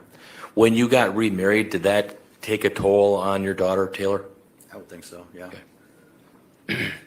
Did you try to help in that regard to kind of bridge the gap? Yep. Okay. When she was living in Green Bay as a child, did Yeah, you he helped all right. get her involved in any sports or activities? Before I moved up, she was in soccer. She did band for a little bit. Okay. Exactly. Swimming? No. Okay. With regards to soccer, was she good at soccer? Yeah. She liked it? Yep. Oh, yeah. Did you do some coaching? I did. Was that over at the Esco Noble Field, or where was that? No, this is in Illinois, actually. Okay. Did she play soccer in Illinois and Wisconsin? No, I think she may have tried out, but she didn't follow through with it, so. Okay. She did a little volleyball as well. Okay. So Yeah, she and for was balls, involved I in see. activities, correct? Sure. What about art or drawing or things like that? Was she good at that? Yes. Can you She's tell- very- She's pretty good. She's a very good artist. She can draw quite well. Okay. Were you impressed Yes, by she some of the was. pictures and things that she drew? Definitely. Does she have some artistic talents? She does. She have a creative side? Yes. She's good at carving things.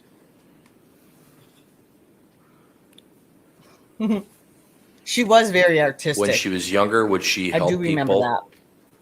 Someone needed help? Would she help? Yes. Did you rape her? Oh, I'm And sorry. I think you can't in the say that on here, pre-sentence sorry. report on Sorry, page sorry. 17 of 38, you talked with a probation agent. I heard and you something indicated about he grapes. Stated, this is you. Something You're like that. He stated she was a good person, kind-hearted, and helped others out. Is that what you I don't know. said? You cut out there for Yeah. a second. You said grapes, right? Now, Always went out of her way to Well, help. Yeah, barrel's yeah, gonna get I said clear. it, yeah. when she got a little Okay. older, after Oh, yeah. There's a school, little stutter did she there. have a job here? Pretty sure I heard it. She did. Where? Big Beef City. Yeah. Okay. Her first job. Okay, what did she do there? She was she worked the Yeah. cashier. Yeah, and she yeah, was yeah, looking it's awesome. in the back. Yes. Okay. Did she also get a job at Saputo Cheese Factory? That was later on, sure. Okay. Yep. And what did she do over there? She was an operator. She worked third shift. Okay. She worked there about 3.5 years. She did really well. Made decent money, correct? Yeah. She liked the job? Made cheese. Yep. And when she was working at Saputo Cheese Yeah. Factory, was she living with you here in Green Bay? No. Okay. She had her own apartment? Yeah. Okay. Well, she lived with us for a little bit, but yeah, then she moved out with a friend. Okay. Would you keep in touch with her? Of course, Your relationship with her, is it good? definitely. Yeah. I received some pictures. There were all kinds of pictures that you would take together as a family, correct? Yes? As much as we could, yeah. When she was living with your parents, Esther and Juan, in Texas, Temple, Texas, you'd take family photos there, correct? Yes. And when AJ was still alive, you'd take family photos with him, correct? Of course. Was AJ pretty close with Taylor? Yes. He liked to ride motorcycles? Yeah, he just started to. And would he let Taylor ride the motorcycle as well? No. No, okay. But those two were how far apart in age? About 2 years. 2 years? 2 years, yeah. They were very close. Okay. They'd get together with Oh my extended family in God. Ohio, correct? When we could, yeah. Mostly when they were younger. Okay. AJ they'd just certainly get bought together with your his parents frickin' in Texas, motorcycle correct? last summer before he And died. So does Taylor have a strong family support network in the state of Texas and or Ohio? Sure, everybody loves Taylor. Think she's a monster? Right, Cinnamon? You understand what she was found guilty of by the Monster jury, doesn't think correct? Another monster is a monster. First degree, intentional homicide, mutilation of a corpse, third degree, sexual assault, all felonies, all repeaters. You understand that, correct? I do. You understand the penalties, correct?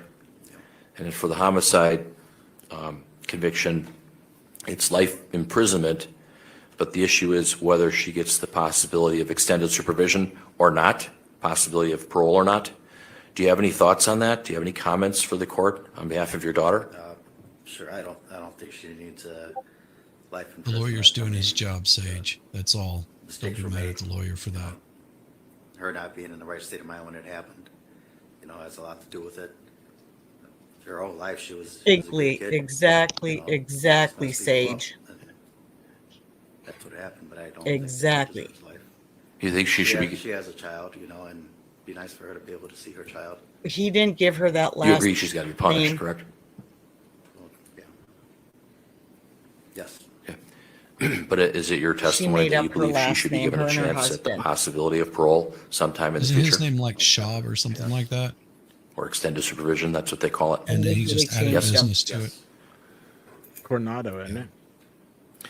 No, You Schabo. knew that Shabo. your daughter Taylor got Her involved with husband's Warren last name is correct? Shabo. Yes. And he was the one that introduced her to drugs, correct? Yeah. Created a new last name to Schabusiness. Meth specifically, correct? Oh, yeah. Intravenous drug use, correct? She was like night and day. Her She dad- completely changed. Yes, her dad is in different prison for essaying her You believe your stepsister daughter got addicted for to 12 the years. He methamphetamine just or got other drugs? sentenced right before Taylor did. Do you believe that she should And get some treatment, counseling? it is She was alleged in treatment this whole time. that She he has. did it to her. With regards to your daughter, she has mental health problems, is that correct? Correct. She's been to Purveya Health and got treatment there, correct?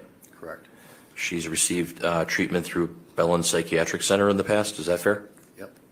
She was under a civil commitment order and an order to take psychotropic medications, a court order, correct? I believe so, yep. That she was found mentally ill in the past by a court of law here in the state of Wisconsin? Yes. You were involved in that process, I weren't don't you? think they can. Trying not to get your sure. help for your daughter, They can't correct? bring that in. Lots of They can different for sentencing, medications I were think. tried, correct? But they That is can't correct, yeah, for some the that- jury. Like she was just the guinea pig for some of that medication that just did not work, and Because they didn't find her Probably too mentally strong. incompetent at the time I that don't- she not committed qualified, I guess, to say the that, but just What- did not work for her. Sure. And Mr. sexual Coronado, assault. what, Right back. when she was staying at the Nicolay Psychiatric Center, was it your understanding that she was getting injectable antipsychotic medication during that short period of time that she was there? I believe so. And then she was released, and then the medication stopped, correct? Correct.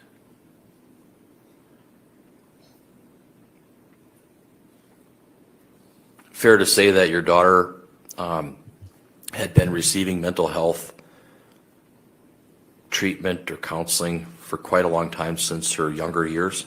That's fair, yep. That she was, it would start, then it would stop. There was no consistency. Is that fair? That's fair. You feel that she fell through the cracks with regards to mental health treatment and all that other kind of treatment? Definitely. Yes, You talked to the people from the Department of Corrections, Rebecca Chavez, correct? I believe that was her name. Wasn't Okay. sure.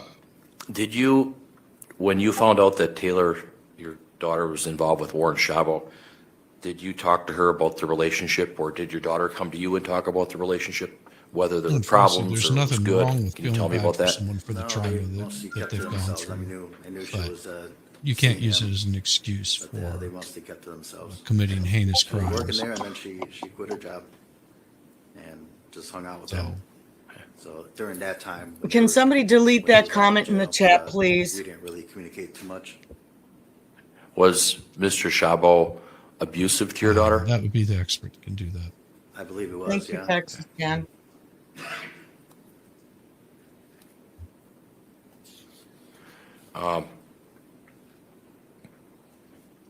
When your daughter was living with you, That's did an she instant ever ban. come to tell you that she was having hallucinations, visual or auditory hallucinations? She was seeing things, hearing things, anything like that? Yes. Can you When tell me a you're little bit anybody about who's that, up when here that with you, happened and what you're she told you? immediately gone. Just that she was. There's no she would trial see by shadows, jury. from time There's to no time. second chances. You're gone. I don't care who you are. And she'd hear things? I believe Welcome so. to my Right. sandbox.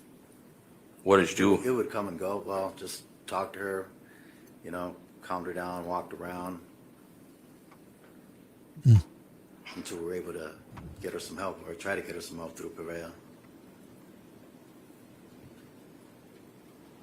You agree that over time, the field of medicine, the field of psychiatry, the field of psychology improves every year, every year. You agree with that? Yeah, I mean, if she was taking the medicine, or if it was around, but I don't think the medicine really quite worked for her. She'd be drowsy, it would take a different effect on her. Make her a zombie? She didn't feel, definitely, yes. What else were you going to say? Just, she wouldn't feel right, her stomach would hurt, and just a lot of issues with the prescribed medicine.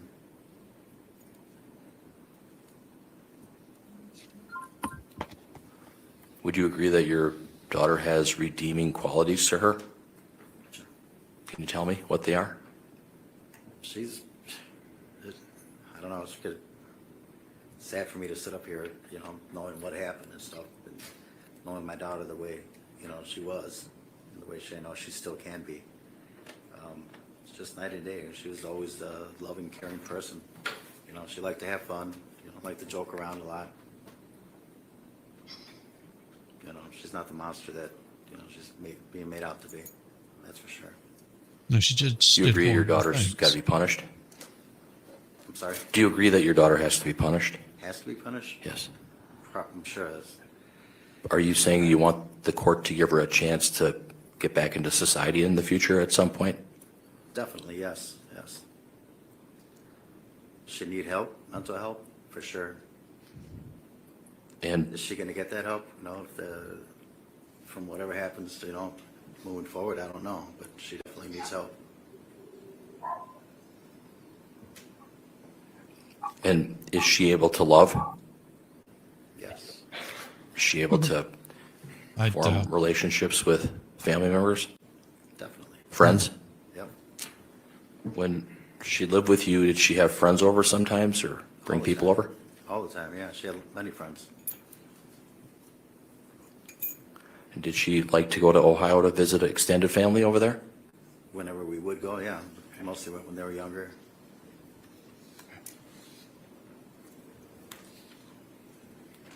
Your daughter, do you think she's a lost cause or not? No. No.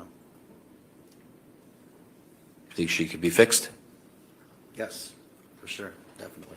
Going to take some time though, right? Yeah. With the right help, of course.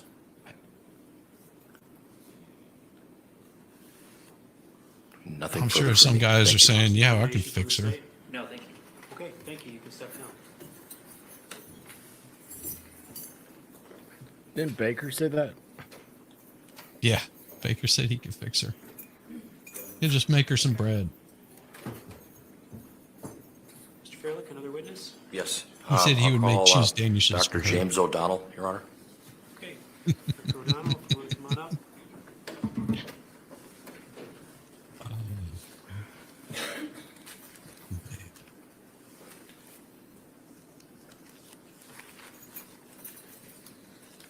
Please raise your right hand. Is Do you Doc solemnly drunk? swear to tell the truth, the whole truth, and nothing but the truth in the matter now before the court, so help you God?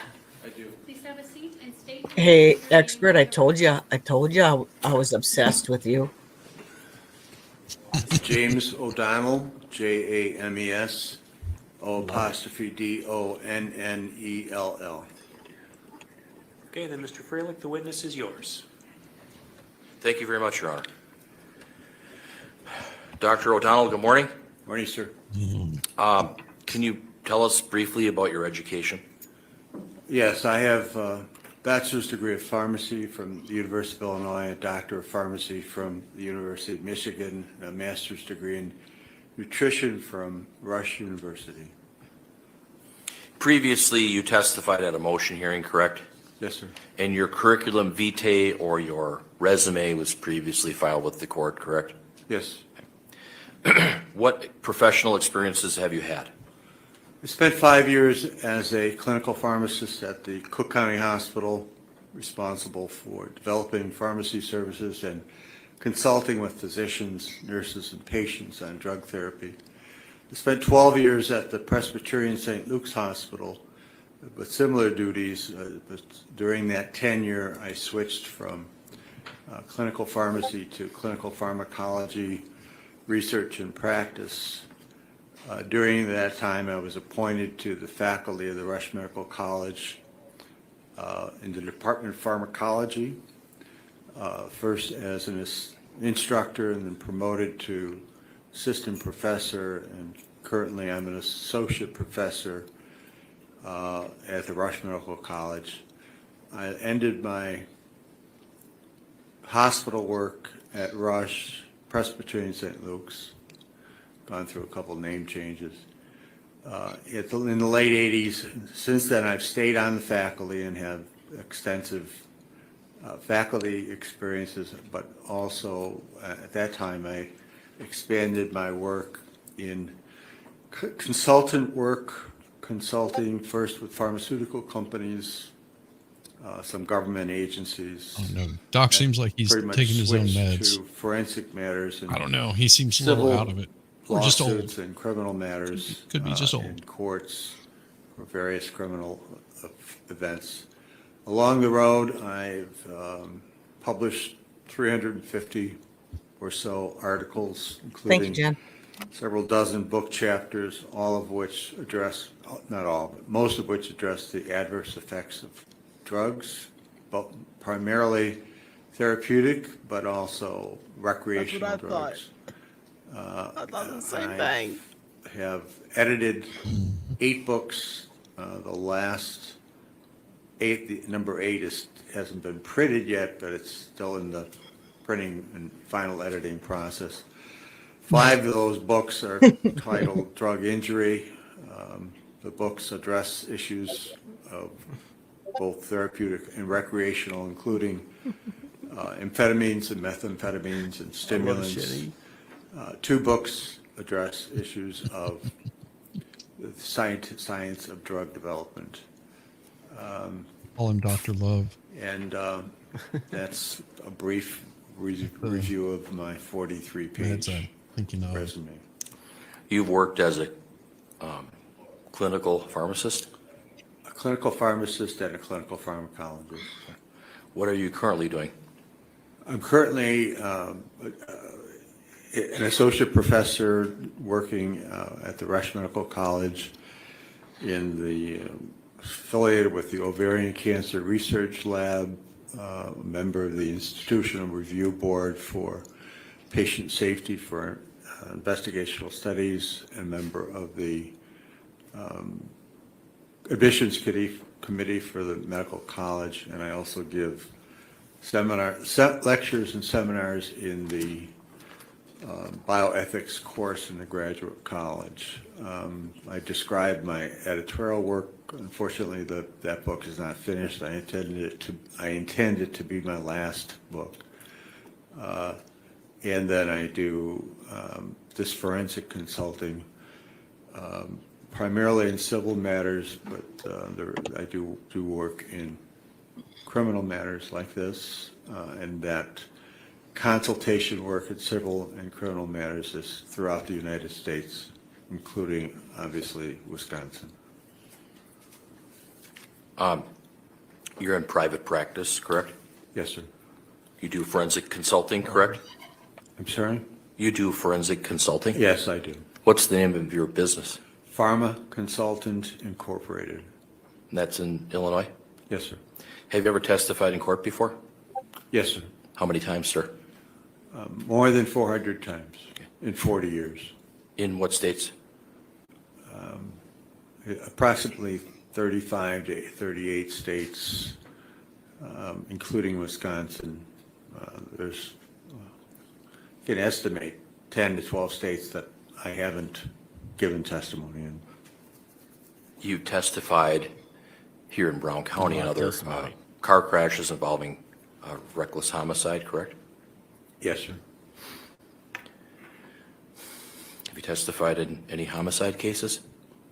Drug-induced homicide cases and other homicide cases I have testified, and have testified in death penalty hearings. Testified Somebody in better most of the criminal watch that guy. He testimonies might and things like die on DWI, that stand. He looks like he's ready to keel aggravated over. OWI or drug-induced homicide by vehicle, selling drugs to people that kill the people, and they arrest the person that sells. Am I right? Have you testified in state and federal courts? I have, including in Wisconsin. It's like Have you that, or he's testified just for, extremely bored with his knowledge. Private defense you know, attorneys, like- prosecutors, for U.S. attorneys? Yeah, I could be too. Yes, yes, and yes. being asked the questions. Like I already The said, I've done topics this that you've in testified 37 about, states. can you briefly tell me about that? It's civil matters. It's did the drug cause an injury or not? If so, how did the drug cause an injury? What could have been done to avoid the injury? Within civil matters, since I'm also a pharmacist, I evaluate whether or not the pharmacist committed errors, violated standard of practice, if their error or violation caused injury to patient who And this has what to do got the with wrong this drug with the trial? wrong directions, This? or with, who was not cautioned about an interaction between one or the other drug. Those are the only cases I testify in the standard of care of a health professional. Have you worked with drug testing as well? I've done that in Fauci's my brother. training and for a period in a research sabbatical 40 years ago.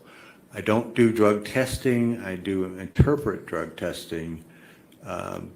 That's done in a toxicology laboratory or a hospital laboratory to evaluate that toxicology results into a clinical context and what those numbers mean in terms of what effect it would have on the individual from whom the samples were drawn for the toxicology testing. And I have also given lectures on principles of toxicology in a graduate college. Have you dealt with pharmacokinetics and detection periods? Yes, pharmacokinetics is part of pharmacology. It is what the body does to the drug, and detection period, by definition, is how long the drug can be. Doesn't he mean what the drug does to the assessed, body? Analyzed in various body fluid, be it either blood, saliva, and urine being the most common, and urine being the matrix or biologic sample that for which the longest detection period exists. Have you worked with government agencies? Yes, many. Can we get a caffeine drip in here? Wisconsin Board of Stat. Pharmacy, Illinois Board of Pharmacy, Illinois Departments of Yep. Mental Health, I'm on Public my second Health, cup Attorney General, here. Drug Enforcement Administration. This guy needs one. United States Attorney, United States Congress, Chicago Police Department. There may be a few others. Wisconsin Board of Pharmacy? That was the first one I mentioned, yes. Have you ever examined patients to determine the beneficial or toxic effects related to drugs? We did that in my clinical practice in both the Cook County Hospital and Presbyterian St. Luke's Hospital. Over the period of about 20 years, I've done that in my forensic practice. And indeed, one of the other things I do is I do private consulting outside of any type of litigation for patients who are seeking answers or assistance on medication management. And sometimes patients are referred to me by their physicians to help solve their puzzles, solve their problems. Okay. Now, with regards to this case, you were retained by the defense, correct? Yes, sir. And what did I ask you to do as far as services in this case? You asked me to evaluate the matter, evaluate this business, chronic and acute drug use related to the homicide, evaluate, review, and to do so to review police reports, videos, autopsy, toxicology of the victim, pre-sentence. I've read since then pre-sentence investigation reports. I did interview Ms. Taylor, the defendant, before the hearing I was here for. I think it was in June or July. And I provided you with my opinions as to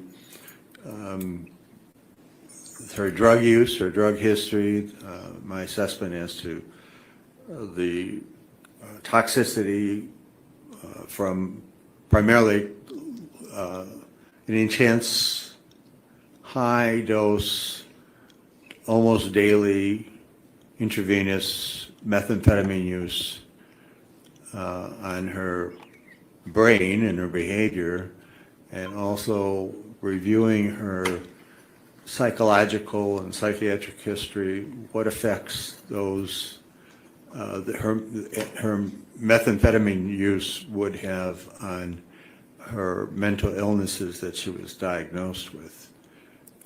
So I didn't do it, the mental illness diagnosis that was done by mental health professionals, but I considered what effect the mental illnesses would have on the drug use and vice versa. This is the sentencing hearing, MLS. What I do, we look at the drug, but again, get the clinical context. So what is this drug use, either whether it's quantified, actually measured in the exact amounts, or qualified, described as how frequent. Look at any evidence surrounding this as to what or how the drug use affects an individual's life, and then take into that, incorporate the clinical context of prior psychiatric treatment, psychological and psychiatric diagnosis, any psychotropic drugs for any mental illnesses, the effectiveness of those psychotropic drugs, whether or not the patient was compliant with the medications, whether or not when they use the medications and were not using methamphetamine, whether their behavior enhanced. So it's a lot of moving parts, but that's what a pharmacologist does in contrast to a toxicologist that just looks at the numbers and says, this is how much was used. You understood, or you were provided information as to the events that happened with regards to this case, correct? Yes, sir. You're aware that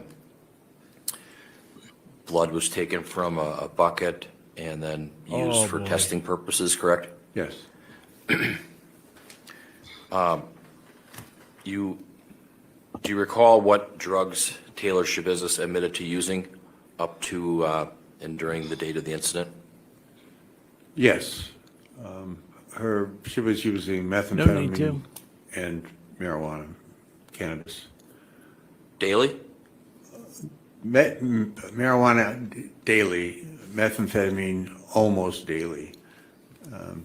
Those are her words. So there were some days she didn't use it, and that was over the course of approximately a 2-year period, with the exception of when she became pregnant, decided and she stopped drug use, but drug use resumed after she gave birth and lost her baby, came back to Wisconsin. Methamphetamine is highly addictive, is that fair? Extremely highly addictive, one of the most addictive drugs that we know.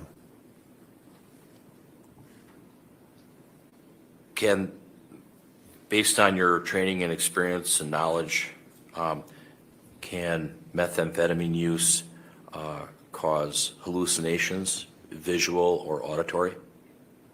Yes, both. They can cause a form of drug-induced psychosis. What is psychosis? Psychosis, the easiest way to describe it is a loss of touch with reality. Delusion? Delusions, includes hallucinations, just the loss of touch. What they do makes no sense. What they say makes no sense. They're not reasoned with. To use an old term, they're out of it. If Ms. Schabusiness indicated that she had used 51 hits of methamphetamine prior to the incident on or about February 22nd of 2022. Can't use have that concern about that? excuse, Woody. What I have concern, yes, I've never heard of that much methamphetamine used in one setting. I'd be interested to learn what the gram weight is of the methamphetamine, because we have a little bit more context then, but someone, for instance, using 1, 2, 3 grams a day represents tolerance. The subject has to use more to get the same effect. But even in the course of use of using it, the way methamphetamine is used, it's astounding. As far as Taylor Schabusiness, how did she use it? Was it IV? Did she smoke it? In her usual method of administration is IV, but she told me that she smoked it on the day of the homicide. That was the preferred method of the victim used, who was also a methamphetamine user. And that's how it's the term hit applies as Exactly, smoking rather JPM. than injecting. Was it your understanding that the victim and Ms. Schabusiness were using That's a meth good point. prior to the Drive incident home. on February 22nd Too. of 2022? Immediately prior to, and that for some time regularly used method together, and that he was her source. Did Taylor tell you when she first started using meth? Yes, when her husband was released from prison, he was a methamphetamine user. He returned to using methamphetamine, and he got her started on it. And that I have a figure in my mind of approximately 2 years. I think that release was late 2019, about that time. Okay. Did Taylor tell you or describe the effects that meth had on her? It destroyed her life. Those were not her Here's words, the- but that would my take on it. She lost the job that she had for 3 years. It was mentioned earlier, the Saputo Cheese Company. She told me she liked the job. She made good money working there. But when she started using meth, she stopped going to work. Meth was all that she did. She had other jobs, but they never lasted because she was either high or unable to go to work. It changed her. She became, I don't know anything, did not know anything about her personality, which I've heard about today, but she was arrested for aggressive behavior against police officers. And I think that's what precipitated her commitment to Nicolette for the forced psychiatric treatment and medication treatment. Yes, that's when she ran She hadn't had through the those village that here type and of ran over mailboxes behavior and snowbanks before with the methamphetamine cops use. chasing them She right in had front of mental me. illnesses. She did have After you said that last time, I saw a report about that. It's psychiatric crazy. diagnoses, but those were much more prominent after the methamphetamine use. What psychiatric diagnoses do you understand that Ms. Schabusiness had at the time of the incident in this case? And that was By my 18 reading, years ago, by the way. they're described as bipolar 1 with psychotic symptoms, schizoaffective spectrum disorder, PTSD, depression or major depressive disorder, and history of ADHD for which she was not Which treated. offense, Frosty? There's many. Do you have any opinions to share with the court on the issue of impairment or that kind of topic on the date of the incident? Yes. But Based on in the setting of the fact that you long-term have the chronic culpability to take the intensive drug use of is what you focus methamphetamine on whether or not in a you're responsible for the crime. mental Right. If somebody had drugged her, then that would be a defense. And she is being sentenced for today, second degree. in the setting of Let me look it up, in Frosty. I don't know the exact date. in this young lady's life I can look it up. with mental illness diagnosis or defect that is principally bipolar. Extensive use on that day would cause significant intoxication and impairment. Methamphetamine affects the prefrontal lobe, executive function, judgment, discretion, consequences, and through a mechanism of altering the brain chemistry, principally dopamine and subsidiaries of was like dopamine 2 and years other ago. neurotransmitters. That's the mechanism of the acute use in a setting of chronic use in similar situations. She's already damaged goods.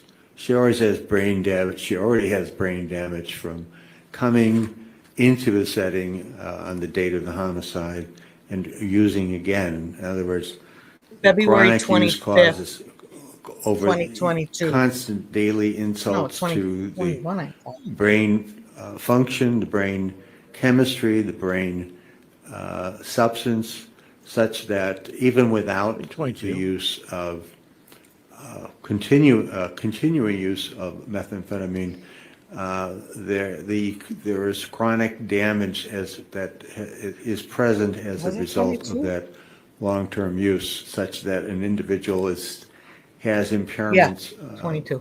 to that, again, the prefrontal lobe, the cerebral cortex, deliberation, evaluation, judgment, risk-taking.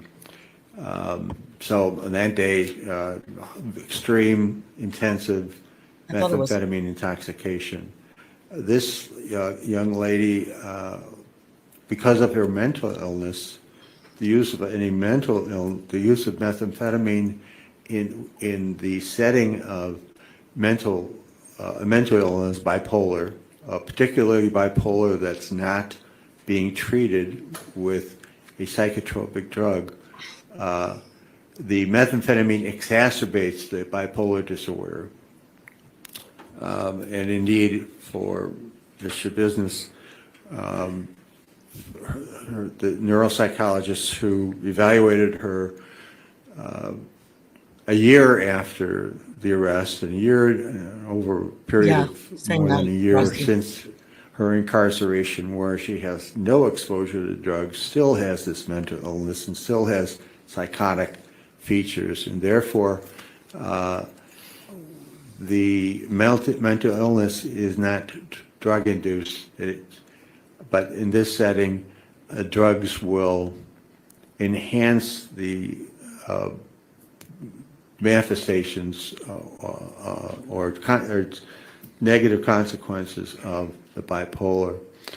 And then finally, and I think I alluded to it, bipolar does have effective drug treatments, certainly much more effective than schizophrenic medications. However, if the patient is not given the medications, is not or does not take the medications, they don't have the benefit of the therapeutic gains with medications. Under that setting, where we have a patient who has a mental illness and is untreated and uses a toxic methamphetamine, there's even greater risk for a worsening mental impairment in setting where it's just total psychosis and a total loss of reality. Long opinion, but I think that's everything. There was blood going into her If apartment too, Callie. if a person like Taylor Schabusiness blood was everywhere, used all over marijuana at her. a young age, can that The car. impair, alter, or distort? You're welcome, memory? Rabbit. Yes. What are the consequences is memory distortion, but there's also a shrinkage of the development of the brain. The brain doesn't develop in a adolescent that uses marijuana chronically the way to its fullest potential as it would without marijuana. And part of that is so you're just dealing with less mass. One of the impairments that documented is memory distortion. And then I haven't said anything about the acute effects of marijuana Tom's with about ready to methamphetamine, because jump marijuana, out of his my chair. opinion is, if you rate these drugs He's like in winning terms lunch. of risk on a scale of 1 to 100, marijuana is at a 5 and He's just probably sitting there going, methamphetamine is at 1,000.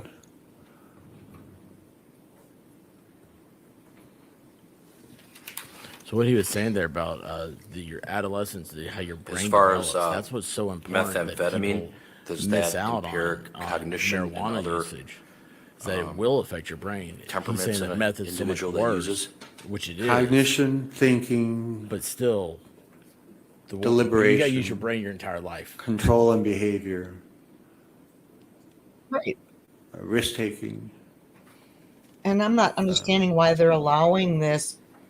There's even this guy in here something that because I just recently it learned episodic cannot memory use- impairments. One of the reasons. You cannot be charged the with applications of that is self-induced that people get medications so or drugs messed up as your I think they're trying. defense. using I think methamphetamine, they're trying to say that. but they she continue was, using it. Now, they're addicted to it, but they Her forget brain how is bad now they were during their last disconnected. near-death binge.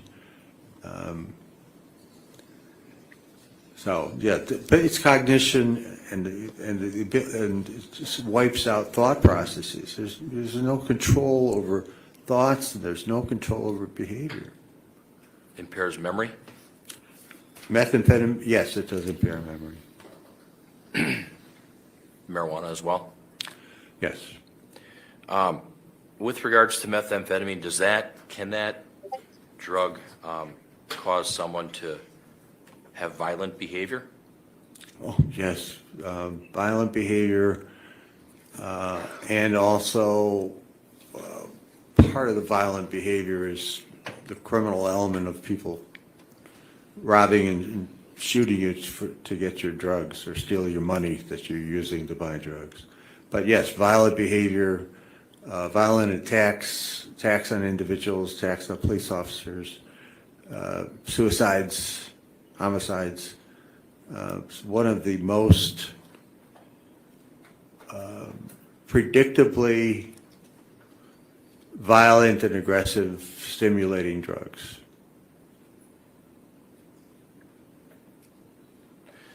Fair to say that the more meth you use, the worse it gets as far as violence, aggressiveness? That's fair, but I would have to caution that not everybody's going to have the same extent of the violence, which is good, because otherwise we'd have many more, considering the number of methamphetamine users in our population. We'd have many more drug-induced homicides, methamphetamine attacks. Dr. O'Donnell, is it your testimony that meth use alters the brain chemistry? It absolutely, yes, it is my testimony. That is my opinion. That's well described. That's how it causes the high, by altering the brain chemistry. It's just you do it too much and invade. There's some literature that describes eventually the methamphetamine users develop Parkinson-like disease because their brain chemistry has been so messed up when they were young that the consequences are that they're at much greater risk for developing Parkinson's and at an earlier age than Parkinson's is seen. Parkinson's is someone with movement disorders and has trouble walking and controlling their muscles. Is it your testimony that Move methamphetamine along, use, doctor. My uncle died from that. chronic acute We know use, how it can works. create delusions, hallucinations, psychosis? Yes, it is. I have nothing further, thank you. Any questions? Yeah, just briefly, Doctor. So I wanted to pick up where we left off there. You said that, chronic methamphetamine use, alters the brain chemistry. Is that right? Yes, sir. And is that something that can be unaltered in some way, the brain chemistry? Pardon? Is that something that can be unaltered in some way, the brain chemistry? With many,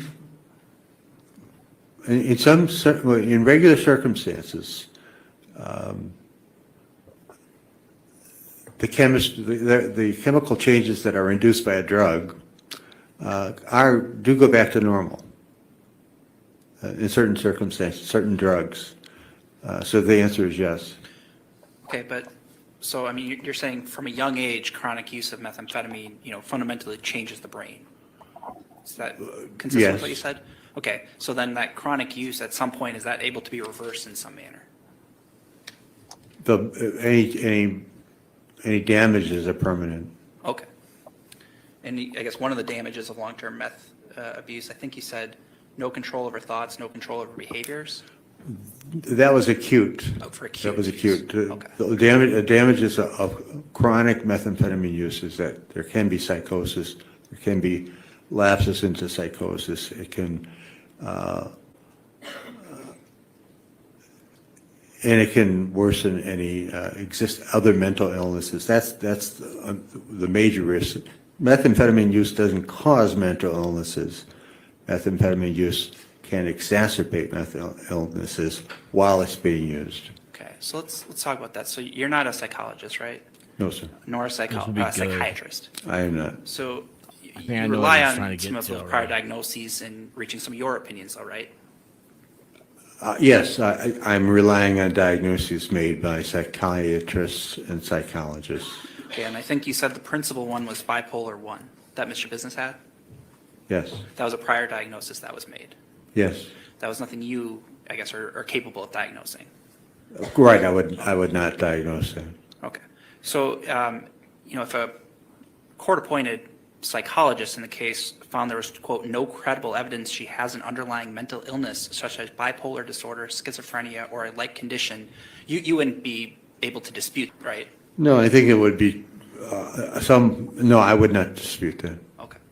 But, obviously, using these prior diagnoses helps form your current opinion about her mental state, is that right? These prior diagnoses of bipolar 1, schizophrenia? I used prior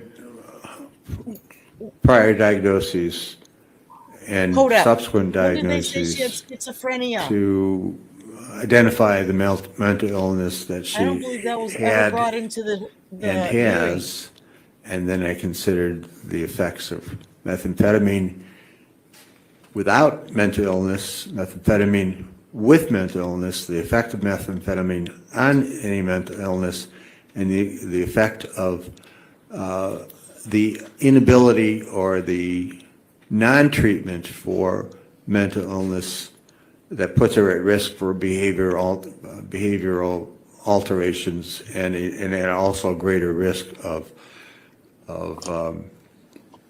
impairment and toxicity from methamphetamine use. Again, it sounds like it's a lot of moving parts, but I hope it described it so it's not confusing. Sure. So the information you're relying on in terms of the acute methamphetamine on the date of this incident, that's information that comes from Schabusiness, right? It comes from Schabusiness, yes, it does, and it's corroborated by the toxicology reports of the victim.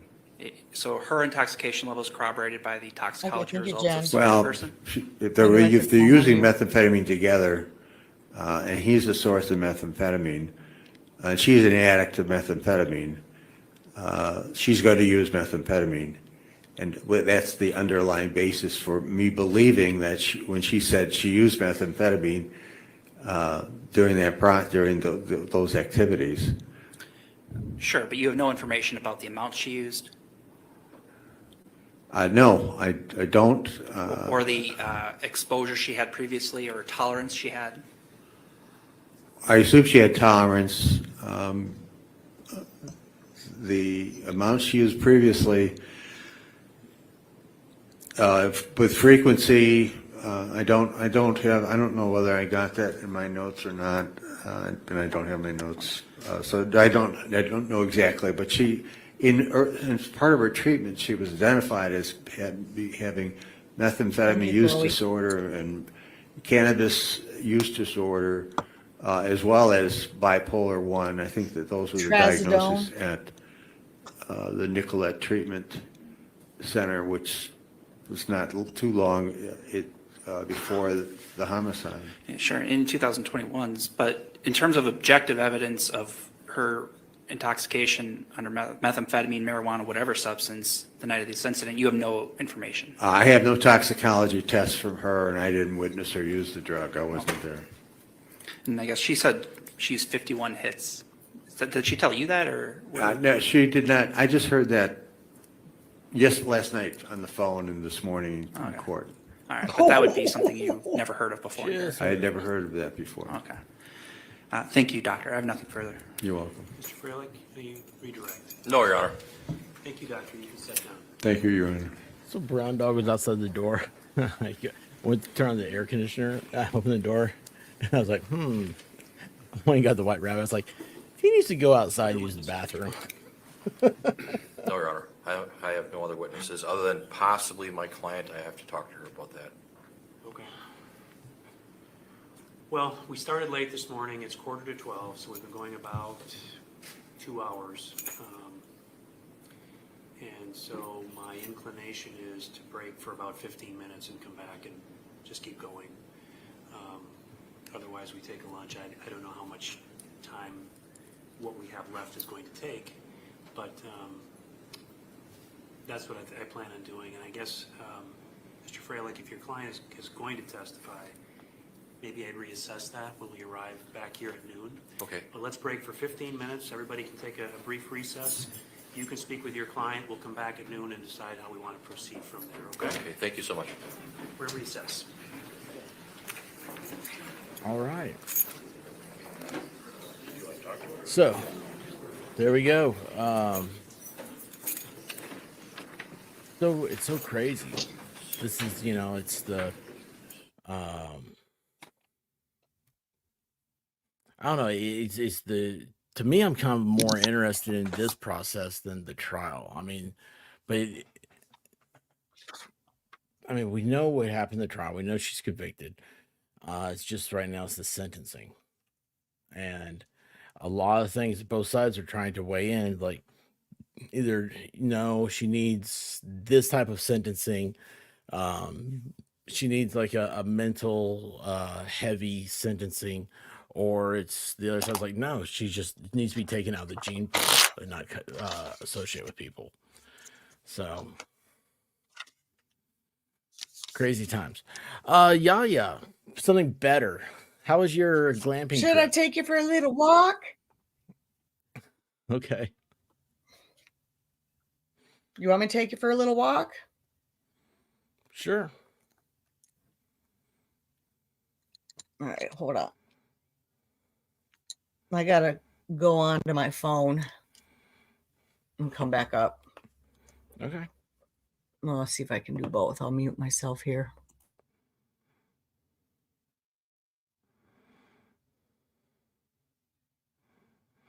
So it's a 15-minute break.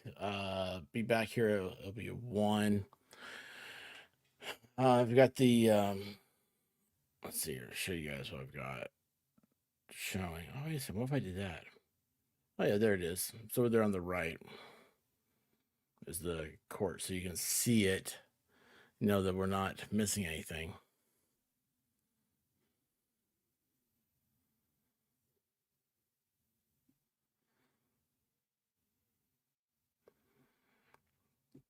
Yeah, but I wouldn't. I was like, man, it's stuffy in here. So I went to turn on the AC, and as soon as I opened the door, there's brown dog. I was like, ooh, it's smelly up here.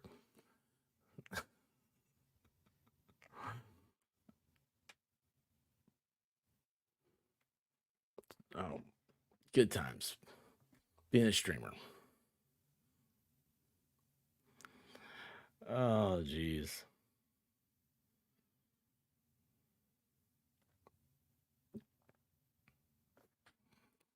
And Shizzy is busy making chili. It's a little too early for me for chili.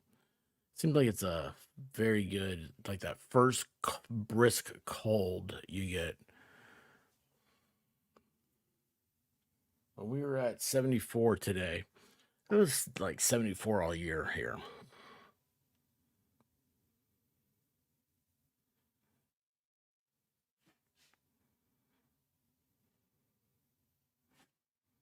Oh, judge's necktie is glorious. Do the friends, family of the victim get to make impact statements in Wisconsin? Yes, the family of Schabusiness has already been up there. All right. Yeah, you're in stereo. We got 2 of you. Yes, I am. Am I echoing at all? No, because your other one's on mute. Okay, hold on. Let's take a little walkie walk. Gizmo, would you like to go for a walk? Where the hell's his leash? Might as well take the dog on a walk with me. Don't say it too loud. My dogs will start getting jealous.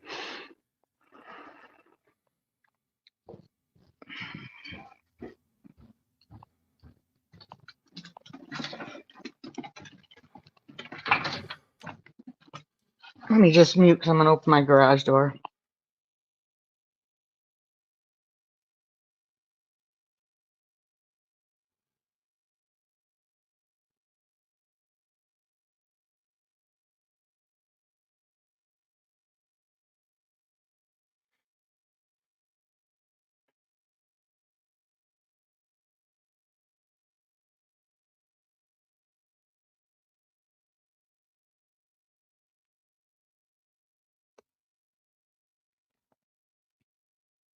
Oh, yes, please be sure and hit the like. And I do not wait, is today? What day is today? Is today Monday? Is today Tuesday? Oh, this should be Taco Tuesday. Guys, I really don't know what day of the week it is anymore. Sorry, I had a wiener in my shizzy. mouth. How are you doing, bud? I was eating lunch listening to you. Yaya's going for a walk with her dog Gizmo. Gizmo. That's such an awesome name. Isn't it though? Isn't it? And then yeah, today's Tuesday. I didn't realize that. I was thinking today was Monday. Probably because of this thing being on. It's going to be Tuesday all day, at least for the next, 12 hours at least. Oh man, it's a long time. Yeah, I got my chili started. Listening to all of that. Mm-hmm. Man, they just hammered that doctor at the very end. Yeah, I think with the doctors trying to hang on a second. Cali Dime. Excellent. I'm so glad you're covering these cases. It's awesome. Thank you. Thank you, Cali Dime. And if there's ever anything you want me to cover, just let me know. Just send me a message. I'm always looking for content. And I always feel weird because I'm like, you guys can only put up with so much of my stupidity. And then it's, you'll end up being like my wife and be like, could you go somewhere else to talk? That's why I'm always, if anybody ever is like, oh yeah, you can come on, I'm like, oh, that's awesome. I love streaming with other people because I'm I figure I'm giving you guys a break. Oh, and let's see here. Wait, was that one? Nope, this one. Add to stage. Her camera is not on. She may be getting drops just because of where she's at. Lori Davis has a whole bunch. 8 passengers, Ruby Frank and Jody Hillebrandt. You need to cover that. Who is somebody covering one of those? I thought. That sounds, yeah. Who's Frankie and Jody Hillebrandt? Frank and Jody Hillebrandt. Or Ruby Frank. That's right, Hillebrandt. You know what? Hang on a second. I'll just do this the old-fashioned way. Oh, we lost her again. She'll be back. That happens. Where is? Oh, there it is. And there we go. There she comes. All right. I know what's happening. He's trying to get this camera to work.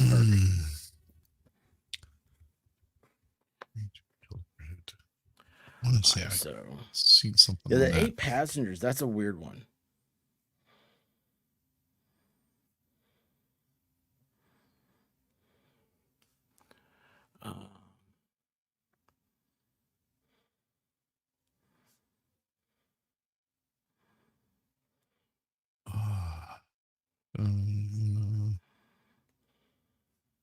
What was it, Frank and something?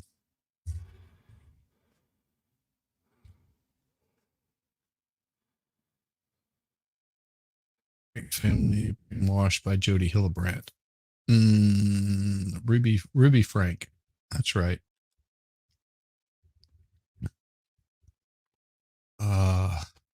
She was the YouTube mom. That's the one. I knew it sounded it's all familiar. the same one? Yeah. Okay. Yeah. The block I live on. Oh, there I don't care. It's been docked. There we go. And now I'm walking. Oh, Yaya's going in and out.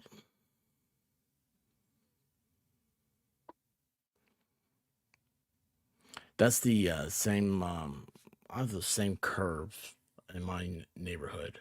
I was like, as a kid, I would think I'd love them. You know, riding a bike and popping wheelies, but We have the granite curbs, the big chunks of granite that probably came off of Stone Mountain or Mount Arabia. Those things will flatten out a tire really fast.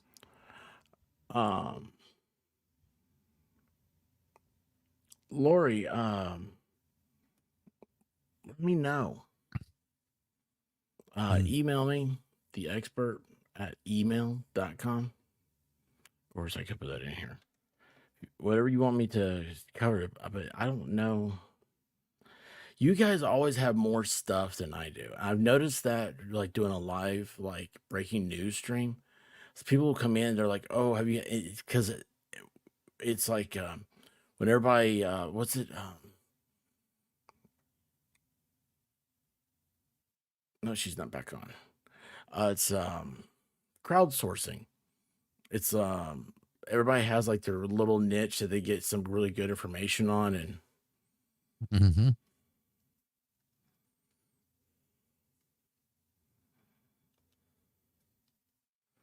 it's E.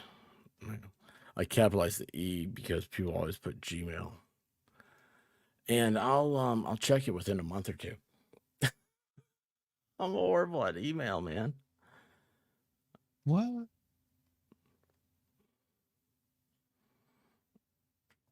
We are missing Yaya.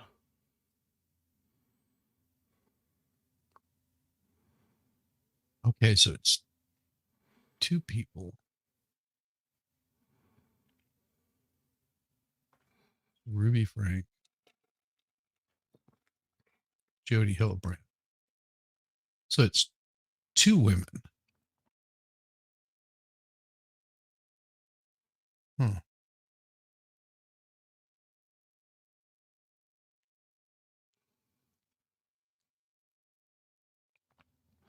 They're a massive YouTube channel. Yeah, I guess so. Crazy. The 911 call will break your heart.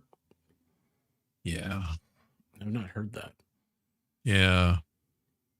Little boy, 12 years old, escaped. I mean, she would take away his bed, force him to not eat. Just, I mean, like we're talking mental, physical abuse. Just, I mean, it's rough. And women can be really cruel. Yeah, it's crazy. There's nothing worse than a mom, a bad mom. Just a bad person, I think, would be, a bad mom is. Oh, we got the exit sign up. Oh boy. I think are they taking lunch break or are they just taking a morning break? Just a 15-minute break. It should be right now. Over.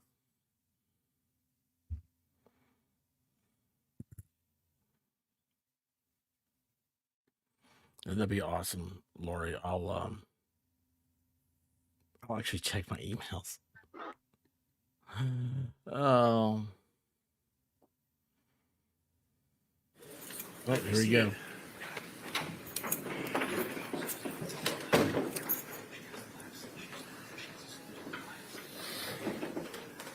I wonder if she got to take that mask off for a second.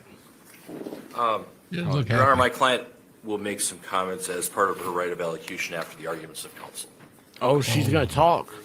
Oh my gosh. Then my thought had been that if Ms. Schabusiness was going to testify, we'd probably take a break for lunch and come back.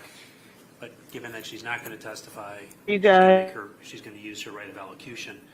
My So thought she's is to not. just proceed right to to arguments and then sentencing. Any objection to that, Mr. Saunders? No, that's fine.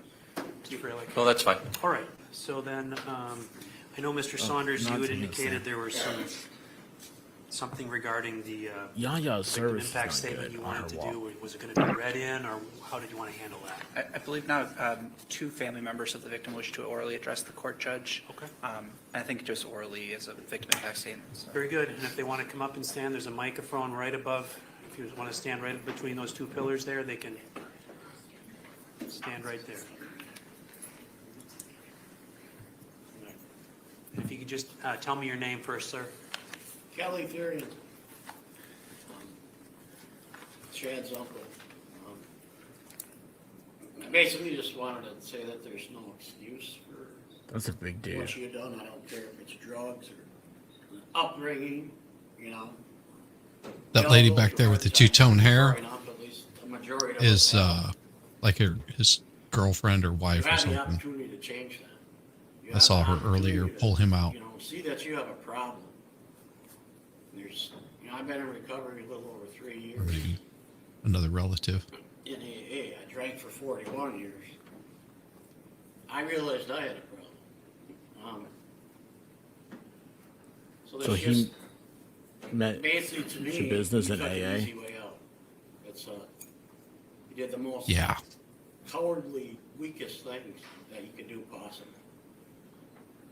You know, you meet a person in school, you say he's your friend, you become friends, become girlfriend, boyfriend, lovers, gain his trust of an innocent person that's very kind, would do anything for you. And I believe you used that and you had this plan and took your opportunity when you did. There's no excuse, you know, I don't see it no other way. To take advantage of someone's kindness like that, that's like the most irritating thing for me. You know, you get to know somebody. And they What, trust not like you. the cutting off of the head or the genitalia, but that you took advantage of someone? You're his friend, you said that I don't know, I'd say. It's like, Aggravated by the whole situation. but you know, I walked into a program and it's free. You know, you can go get help and it's free. All over the place there's help. And it doesn't cost a dime, you know. It's either, and the first thing they tell you in there, you know, you want to continue doing what you're doing. It's going to be jail, institution, or death. And you chose that path, and you chose the wrong path. They sit here talking about being rehabilitated. Is Shad's mother going to ever rehabilitate from this? Oh, No, jeez. but you can go to an institution, you can go to prison. Man. Try to be really rehabilitated, but I don't see no reason why you'd have parole after the doctor had just mentioned, once you have so much damage that it's irreversible. You know, so why would, don't make no sense to me even to have the option of parole to come back and to gain someone's trust like that again. You know, because that is like the lowest thing a person can do.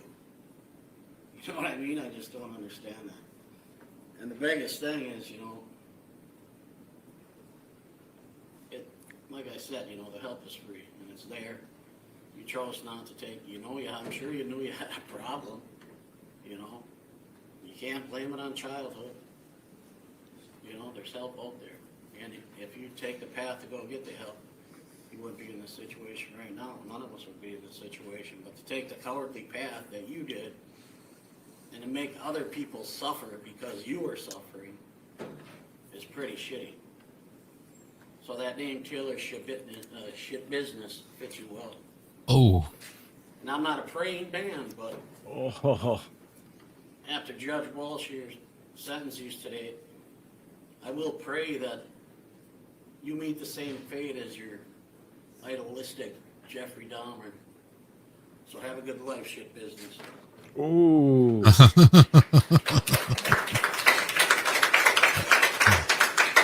I'm surprised Judge didn't say it. Tone it down. And then the next speaker will be a statutory. Is she crime laughing so we'd at ask that? the media to be advised Yeah. of that, Judge. Okay, I just wanted, all right, they're indicating they are going to make sure that they're not videoed.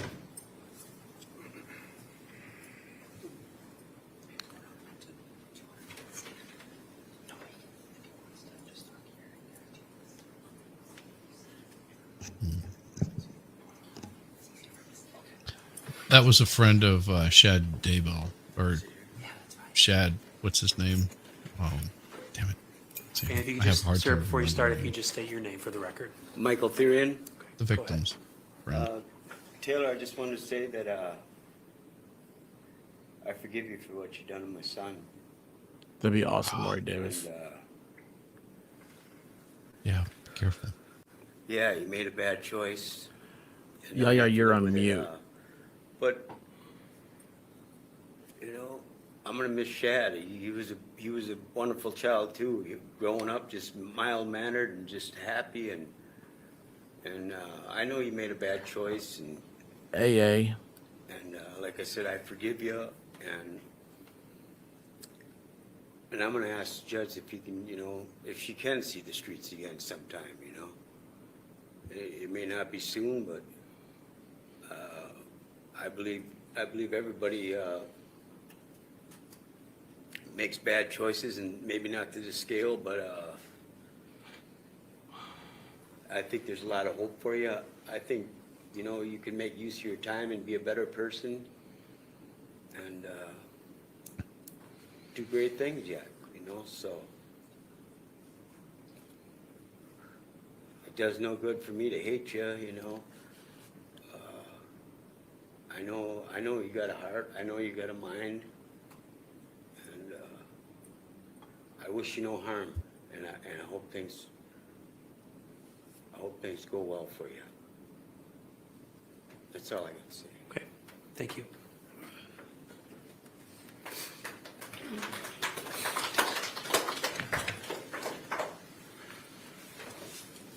Any other witnesses or people that want to speak? Mr. Saunders? No, I don't believe so.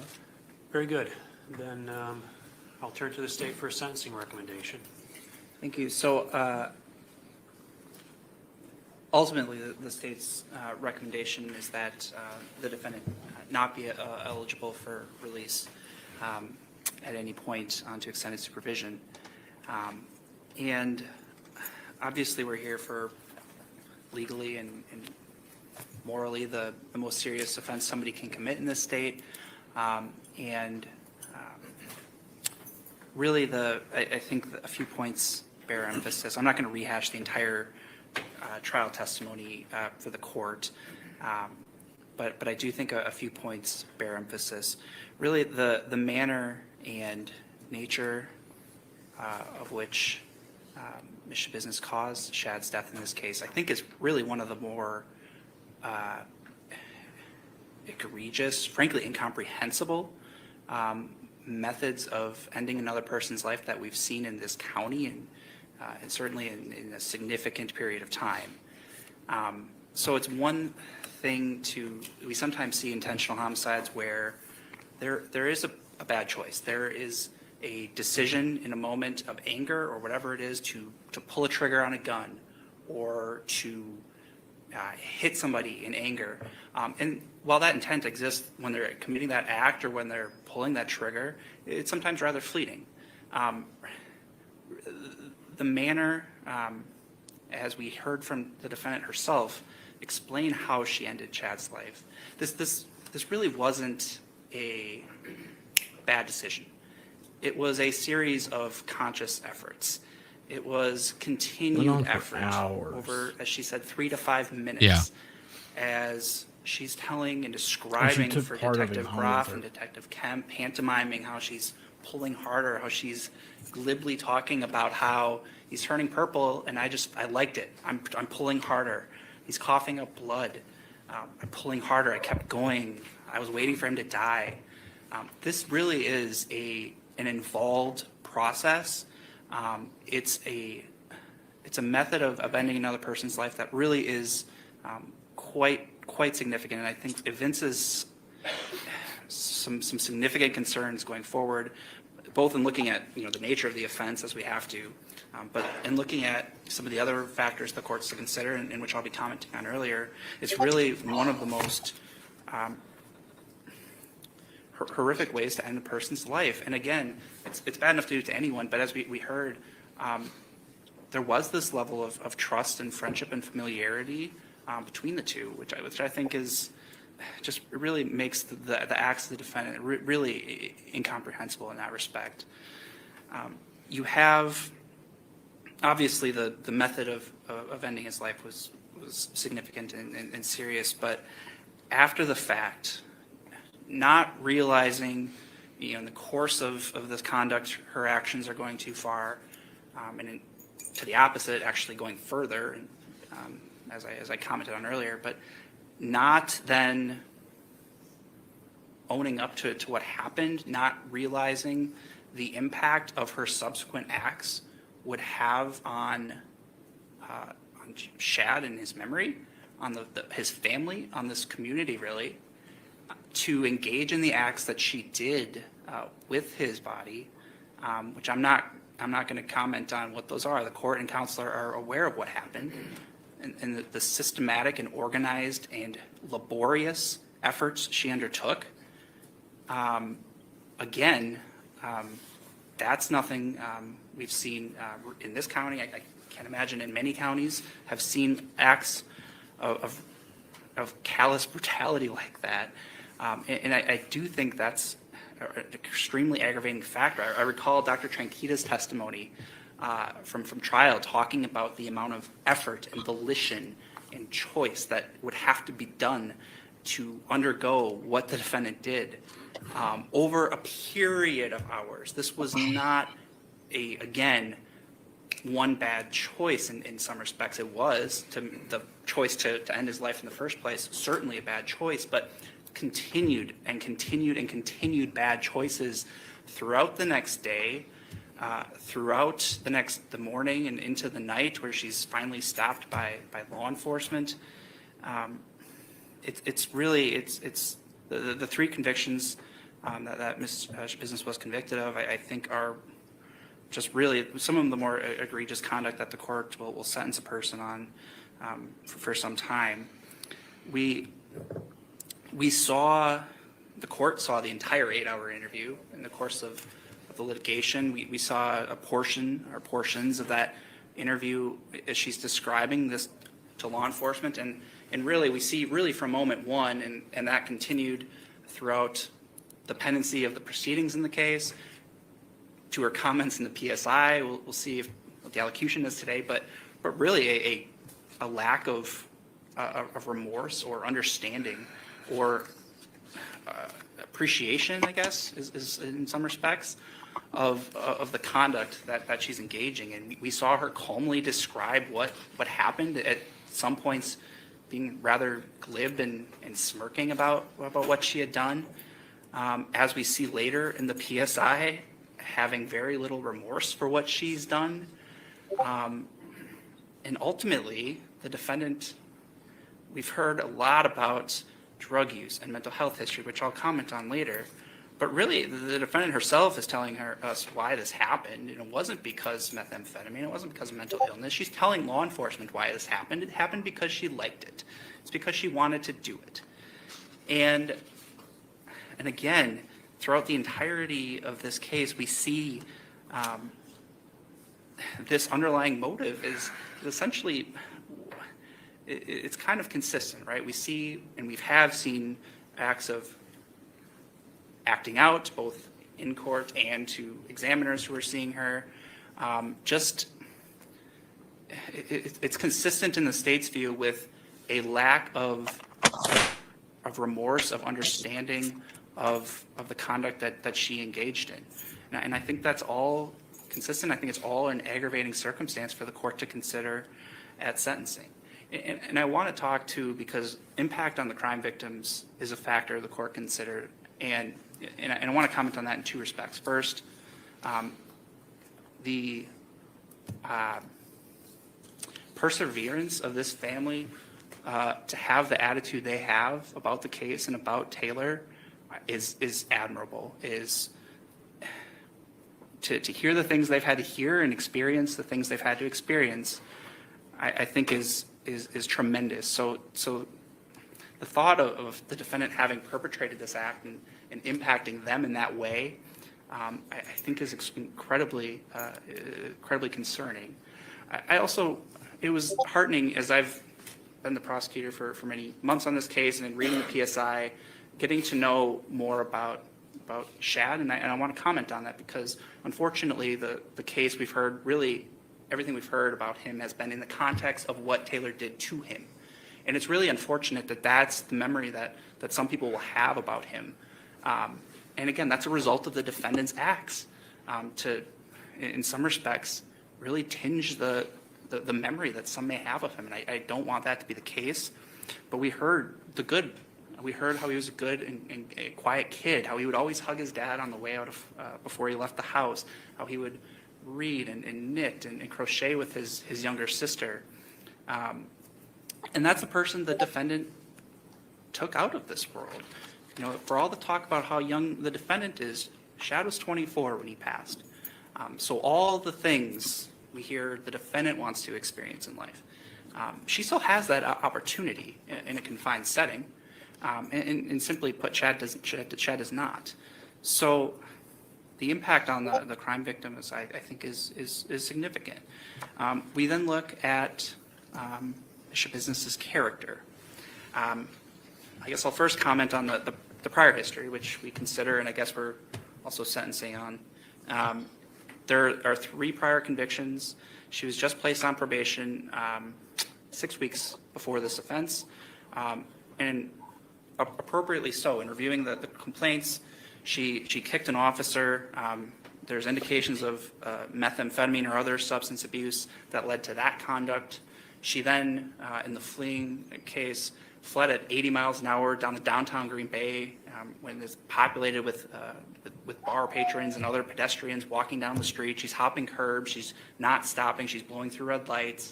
Again, there was indicia that lack drug of use was concern at for play human there. life. And those were both in 2020. So as we heard earlier, there was ample time in reviewing the materials. Efforts were made to address the underlying substance abuse issues. She was placed on probation, and really nothing of much was accomplished in that short period of time. The little that was accomplished, she absconded from electronic monitoring. She cut off the bracelet and really then obviously engaged in this conduct. So the state agrees that, you know, considering this idea of rehabilitation, and that's always a goal, but in some respects that opportunity was afforded both during the criminal cases and in reviewing all of the materials at many points throughout her life, and unfortunately either was not followed through with, was not taken seriously, and I think that's a concern going forward. We consider the background of the defendant, and I echo the comments earlier. That's not a childhood, that's not an early adolescence that anyone should have to go through, and that's, you know, it's really it's difficult to hear some of that stuff. But when we consider that sort of background information, unfortunately, we deal with a lot of people who have substance abuse issues in the criminal justice system that lead them to make choices they wouldn't normally make, that leads them to become thieves or become burglars or become misdemeanant offenders. Really, I'm not sure we have a nexus here between that underlying substance issue or mental health history and the conduct that we're sentencing her for today.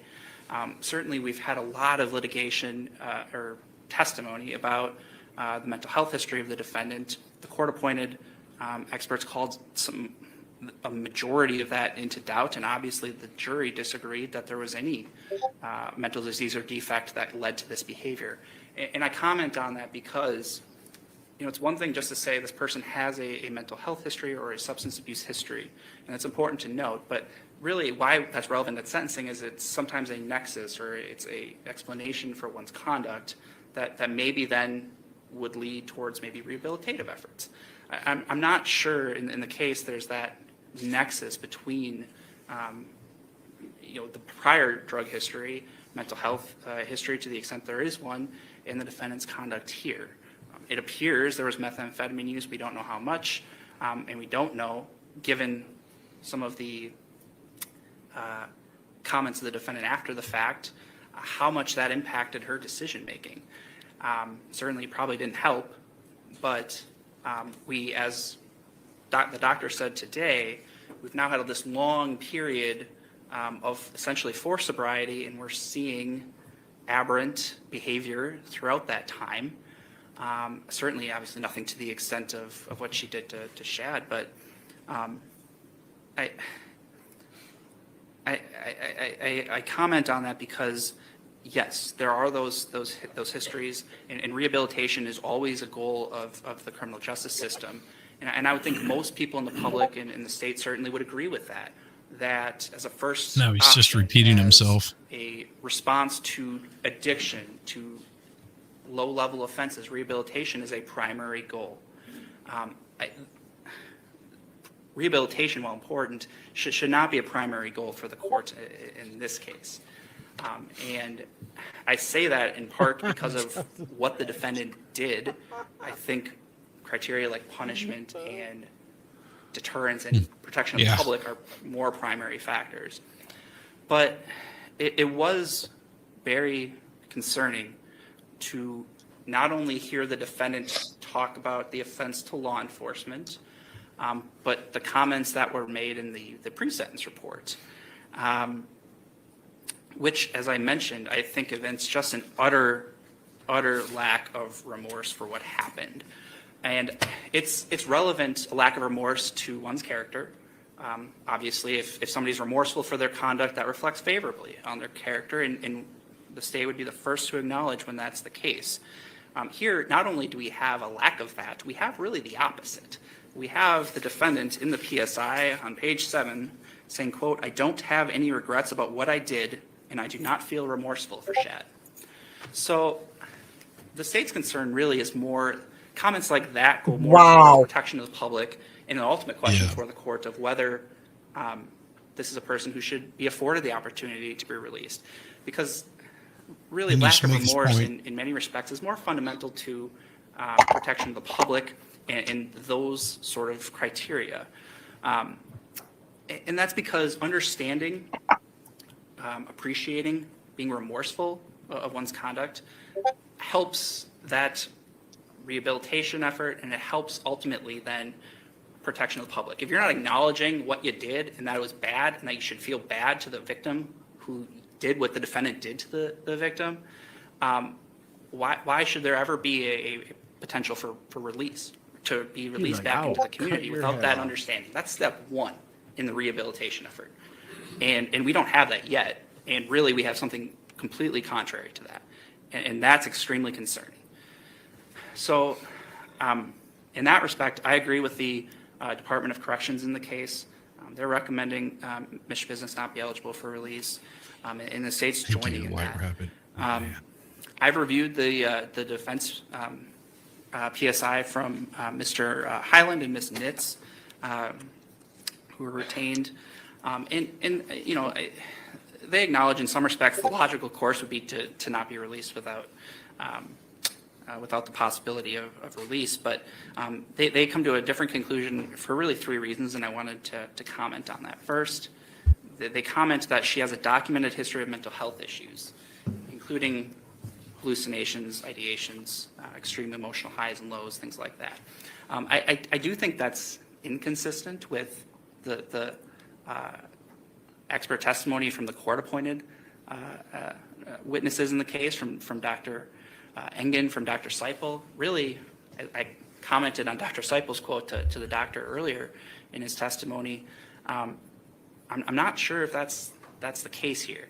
I think it's fair to say some of the beliefs are questioning the behavior that we're seeing, wondering if it's volitional. Some doctors even being more forceful in that opinion that it is, that it's fundamentally volitional choices that the defendant's making. Dr. Seipel found no credible evidence in that, and we're not here to litigate that. I comment on that because if that's one of the bases to conclude that she is eligible for release, I don't know if that's consistent with the evidence that the court's been presented in the case. Second, her intense use of methamphetamine just prior to the offense. Again, I don't know how I don't know how much of an impact that had. Certainly, we heard about sometimes meth use can cause those gaps in memories and things like that. That's not consistent with what we saw.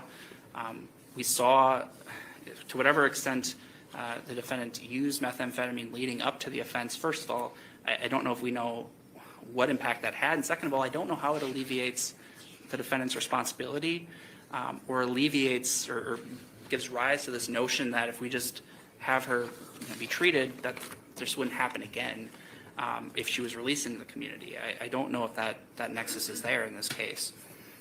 The third consideration they commented on is her present inability to fully process and acknowledge the act she engaged in, noting that it appears to come from her reviewing the reports generated by law enforcement. And again, the court's seen the interview. Her recollection and appreciation and understanding of what she did is evident from moment one. It's not from reviewing police reports. In many respects, she was leading the investigation. She knew more than Detective Groff and Detective Kemp. She's pointing out where everything is.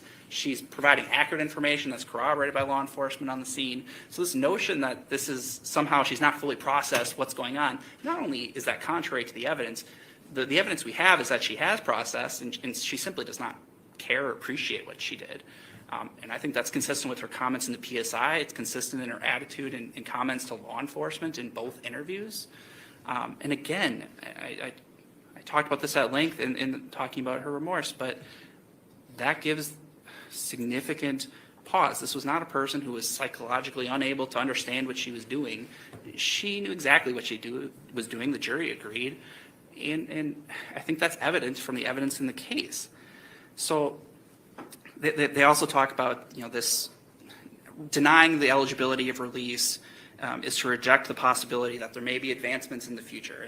And certainly that's potentially the case. We have no idea what Ms. Schabusiness will be like in 2040, 2050, 2060.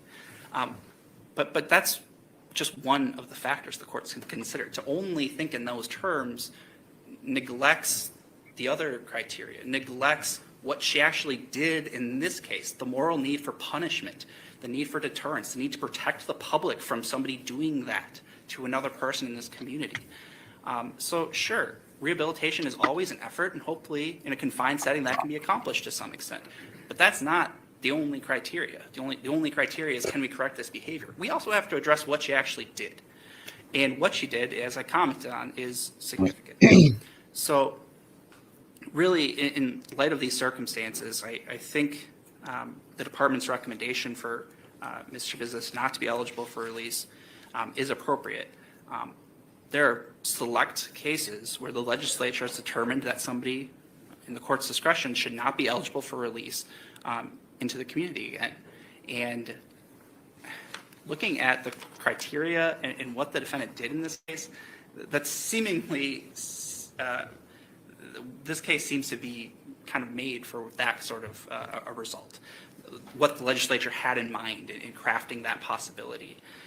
So I believe the state should exercise the court should exercise its sentencing discretion. I believe Tom's going to do the right thing. I think in that event, the sentences on Would tell this guy to be counts quiet. are perhaps We understand. but I think the He's just PSI's rattling recommendation now. for consecutive sentences on the other matters are appropriate. The Make it sentencing make after sense. revocation, I'll just agree with the department. They recommend a year in jail. That's You said that 4 that's times appropriate. already. But really, the preeminent case is obviously the case we're here for today. So that's all I have to say. There's credit, but we'll wait to the end. So thank you. Okay. Mr. Freilich. Thank you very much, Your Honor. There's a lot of information that the court has to sift through and assess and analyze in this case. We've got the State of Wisconsin Department of Corrections pre-sentence investigation report. We also have the Forte Investigations independent PSI or pre-sentence investigation report. Her grandmother The court testified, heard, her father testified. some testimony from testified. family members, my client's cousin, her father, her grandmother, Dr. O'Donnell. Her father, who's What we also have in here is a horrific prison. situation that happened. It can't be undone. Certainly, the defense agrees that Taylor Denise Schabusiness has to be punished, but she's a young person. She's 25 years old. We can't undo what happened. Somebody has a phone call. What we know is that she's got family that supports her, that loves her, family in Texas, family in Ohio, extended family out there. They're all willing to try and help Taylor in whatever way they can. I think that my client, Your Honor, is not a throwaway. She's not a monster. She's certainly got problems, and over time, I think she can get control over her problems, get help, get rehabilitation, and also be punished. Clearly, when during the trial, the court saw the videotape footage and No, John, he is not there. when I don't the even Green know Bay if he's police around. detectives and officers came to the Eastman Avenue apartment and they made contact with Taylor out on the porch or on the steps, and then had her go back inside and sit down on the stairs, you could tell that she was high. Oh, Tom, he High looks on so drugs. pissy. And then eventually she was questioned and taken out to the police squad car for further questioning down at the Green Bay Police Department. But Taylor is not a throwaway. She's a human being. It's not an eye for an eye. Yes, I'm very Charlie, I agree. impressed by Michael Therian, Shad Therian's father. He has a huge heart, and he forgives my client for what happened, and he, from what I heard, believes that he thinks that that my client should be given the opportunity for parole or extended supervision down sometime in the future. And I'd ask that the court consider that. He's the victim in this case. And how about 100 years? Ask I that the think court 100 should be years would be good. strongly considered. She could get out after 100. I have a client who Possibility is of a I very trust young Tom. woman. She I trust Tom. He's has gonna severe give her a life in mental prison health without problems. the It's the elephant possibility in of the room. We parole. can't ignore it. She's got all kinds of mental health problems. They have been bore out in the records from Prevea Health, from I Nicolay wouldn't be surprised if Psychiatric gave her Center, from consecutive Bellin life Health. sentences. She was under a civil commitment order in 2021 and under an order to take Not about eye psychotropic for an eye, medication. as this attorney saying. And this young lady has That was a the lot of case, mental health she would issues that be looking need up out of a intensive bucket. treatment and Which counseling is what sort of over look, time. she looks like she's doing right She now. is a Just has her dual head sort of peeking diagnosis. out of a bucket. Client or patient. She has severe drug addiction issues. She's looking for Marijuana, her cocaine, crock pot methamphetamine. box. She apparently used it where she smoked it, where she used it through an IV intravenously. She's had problems for a Nari. long time with drugs, and that's an issue that really needs Someone needs to get a meme of that immediate crock pot attention box with that thing by around her and just professionals. peeking out of the top of it. But this has never been about an eye for an eye. It's about fairness and justice. That my client should be punished, but she should also be given the opportunity to have a chance at the possibility Yes, of June. extended supervision or parole supervision sometime in the future after she gets Wolfstorm's help. laughing. This was one incident. I would argue that my client should not necessarily receive separate punishments, although we have convictions for 3 separate crimes, but it was She should. an incident that occurred on one particular date, February 22nd of 2022, that the sentences should be concurrent. Oh, I yes, would no. argue, Your Honor, and ask the court to consider the fact that this was likely a meth-fueled Lord, I took you type for of a walk. incident on the date of this tragedy. Shouldn't have happened, but it did happen.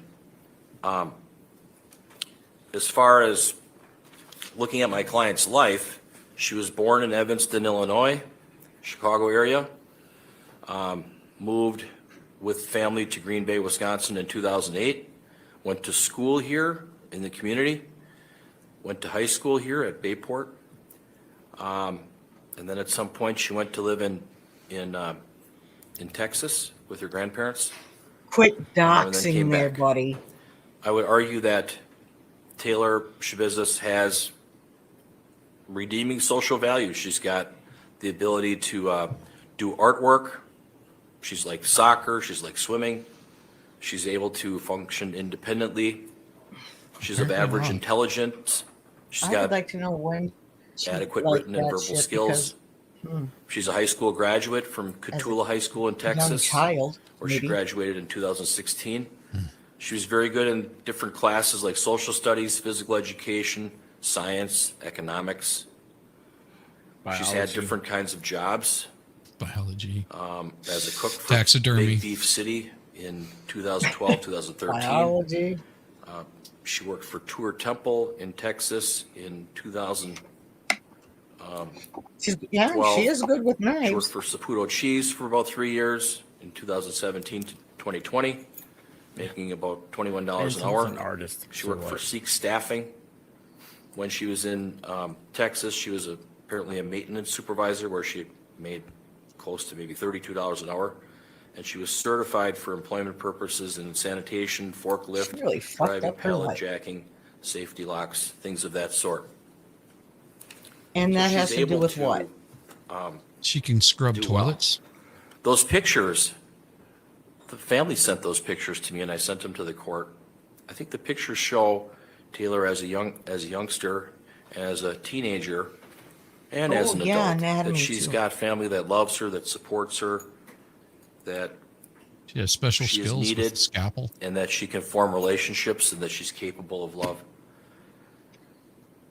Kitchen knives. I think that Mr. Yeah. Coronado, it's unfortunate of his situation, but he indicated to the pre-sentence writer that Taylor was a good person, Oh. kind-hearted, helped Oh. others out, that Taylor struggled after her mom, Marla, passed away in 2009.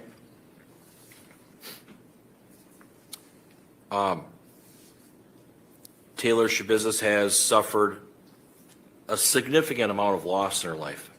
She lost her mom, Marla, in Twitter, Baker. 2009, lost her brother, AJ, in 2022 from a motorcycle accident. You heard about the other losses. Bet she can from draw the, some pictures, too. cousin that testified. My client has a little boy, Mateo, who's age 1, and he's living with Juan and That's- Esther Coronado That's in Temple, horrible. Texas. Kid. Those Poor pictures kid. speak 1,000 words. You could see that Taylor was delighted to have that baby come into her life. She kissed his head. She hugged the baby. She was happy with being around her So do grandparents. politicians. That You doesn't could make, see that make she them, was close with her brother right. AJ. Why do they keep All of bringing these the pictures loss show that she of her brother into this? has I mean, had it was a after good she life committed where the she got crime. love and That had support no from family. bearing on what The she. tragedy, the fact that she has these losses, I don't think they were ever really addressed in counseling, but they Right, eroded her Jen, mental health. She took And a she life. had underlying problems besides all of that.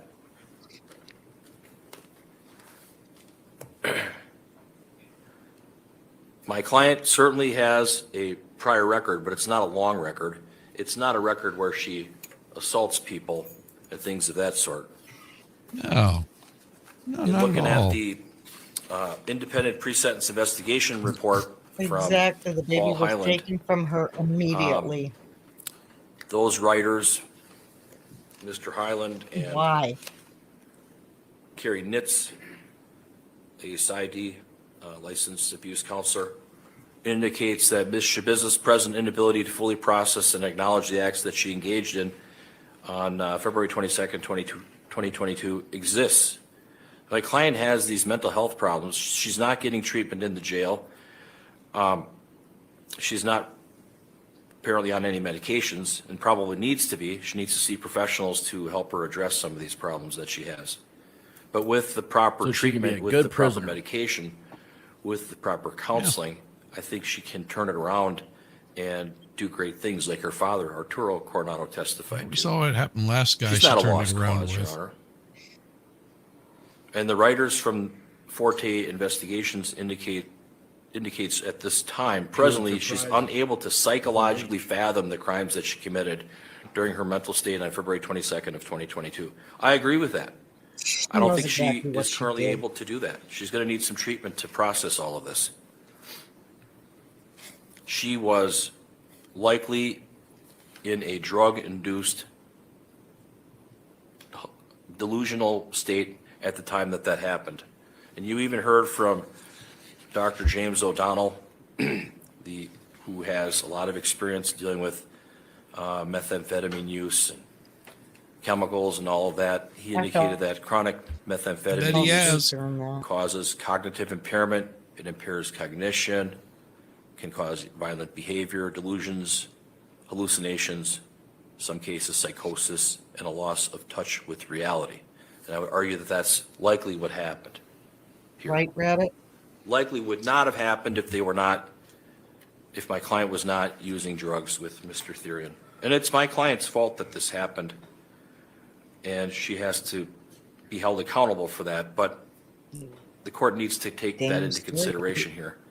And, the court has the discretion to do whatever the court feels is appropriate, taking into account all of the sentencing factors. And, punishing my client for decades like the Forte investigation independent PSI recommends is appropriate. She can be punished, but at some point, she should maybe be given the chance or the possibility of being on extended supervision. Because to deny the possibility of consideration for extended supervision in the future is to reject the possibility that there may be advancements in medicine, in psychology, in therapy. Maybe certain medications can fix some of the problems that she has. This is a very complicated case from a psychological, from a mental health standpoint, from a medical standpoint. And I would argue that my client should be given the opportunity to live her later years possibly outside of a confined setting. That it'll give her incentive to work hard in counseling, in therapy, participating in interviews with professionals to try and get a better understanding of the crime and the factors that contributed to it. And the possibility of parole, like Mr. Highland says, is not synonymous to the probability of parole. We're just asking the court to consider the possibility of her being afforded extended supervision or parole in the future, sometime in the future, after thousands of hours of therapy, after thousands of hours of counseling, after possibly taking prescribed medications, following the strict adherence to the medication regimen. My client apparently doesn't seem to have when she stops much taking in her the way of medication again? violence in her There you life. go. I listed the best And drugs that she could only use after for an extended medication. period of time that'll of fix her. living Right there. appropriately, vigilantly, could she have the possibility of being considered for supervised release. So I agree with what Mr. Highland and Ms. Nitz have to say about their recommendations. Yep, and I'd ask that you exactly. consider that, Your Honor. I'd ask that the sentences for counts 1, 2, and Gotta 3 love all be ya. concurrent to each other. All three of those As mixed recommended together. by Forte fix her perfect. investigations. And then I'd ask that you consider granting her consideration for extended supervision, make her complete a mental I health don't see her- assessment, I comply don't with see all her getting recommendations, any have her parole. complete an AODA I'm assessment sorry. and follow those recommendations, submit Tom's a my DNA buddy. sample that's He won't required under do it. Wisconsin law.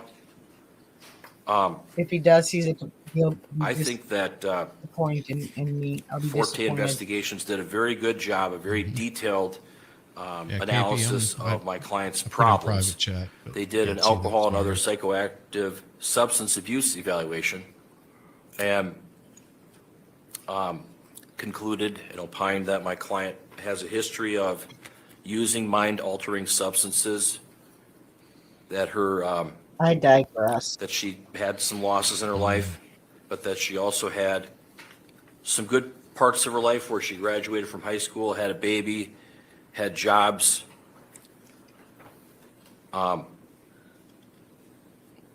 It talks about the history of using substances. And I took some notes on Sorry. that.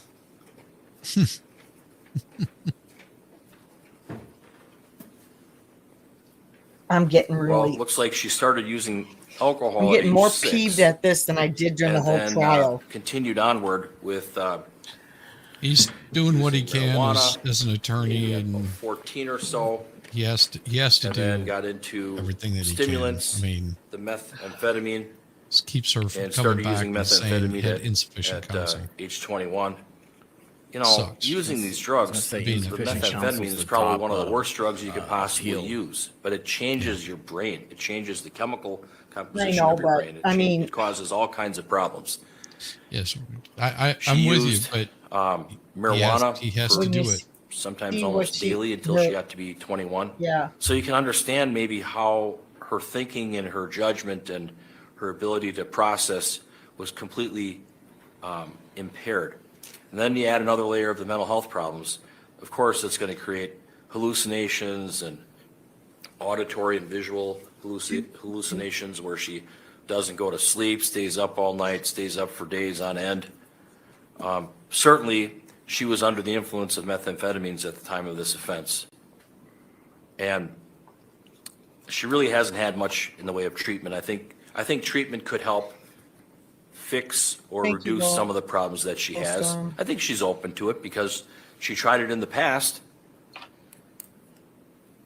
And maybe she resorted to drugs, Your Honor, because that's what she saw her mother do as far as using alcohol or other things. And that's Yeah, how they y'all did cope. an You awesome know, you job. learn from your parents. So many people were so thankful to have you on here. My client, apparently, according to Yes. Carrie Nitz, meets the criteria for substance misuse Because of it. diagnosis. And all the different diagnoses are as follows: alcohol use disorder, cannabis use disorder, severe opioid use disorder, morphine, stimulant use disorder, methamphetamine, stimulant use disorder, crack cocaine. And that Carrie Nitz, NITZ, recommends that Ms. Schabusiness engage in treatment in a residential or inpatient service program where she can receive intensive services in a structured environment with a focus geared towards motivational and intervention strategies, as well as promotion of recovery and close monitoring of sobriety. And it's recommended that these services be received duly with the services to address her significant mental health-related issues. Providing these kinds of services and recommendations, it may be possible for Taylor Schabusiness to Have the obtain guys behind her control of her showed life, any emotion yet? engage in meaningful relationships with others, No. and adequately address her substance misuse, and which could possibly change the direction of her life, benefiting her and the criminal justice system.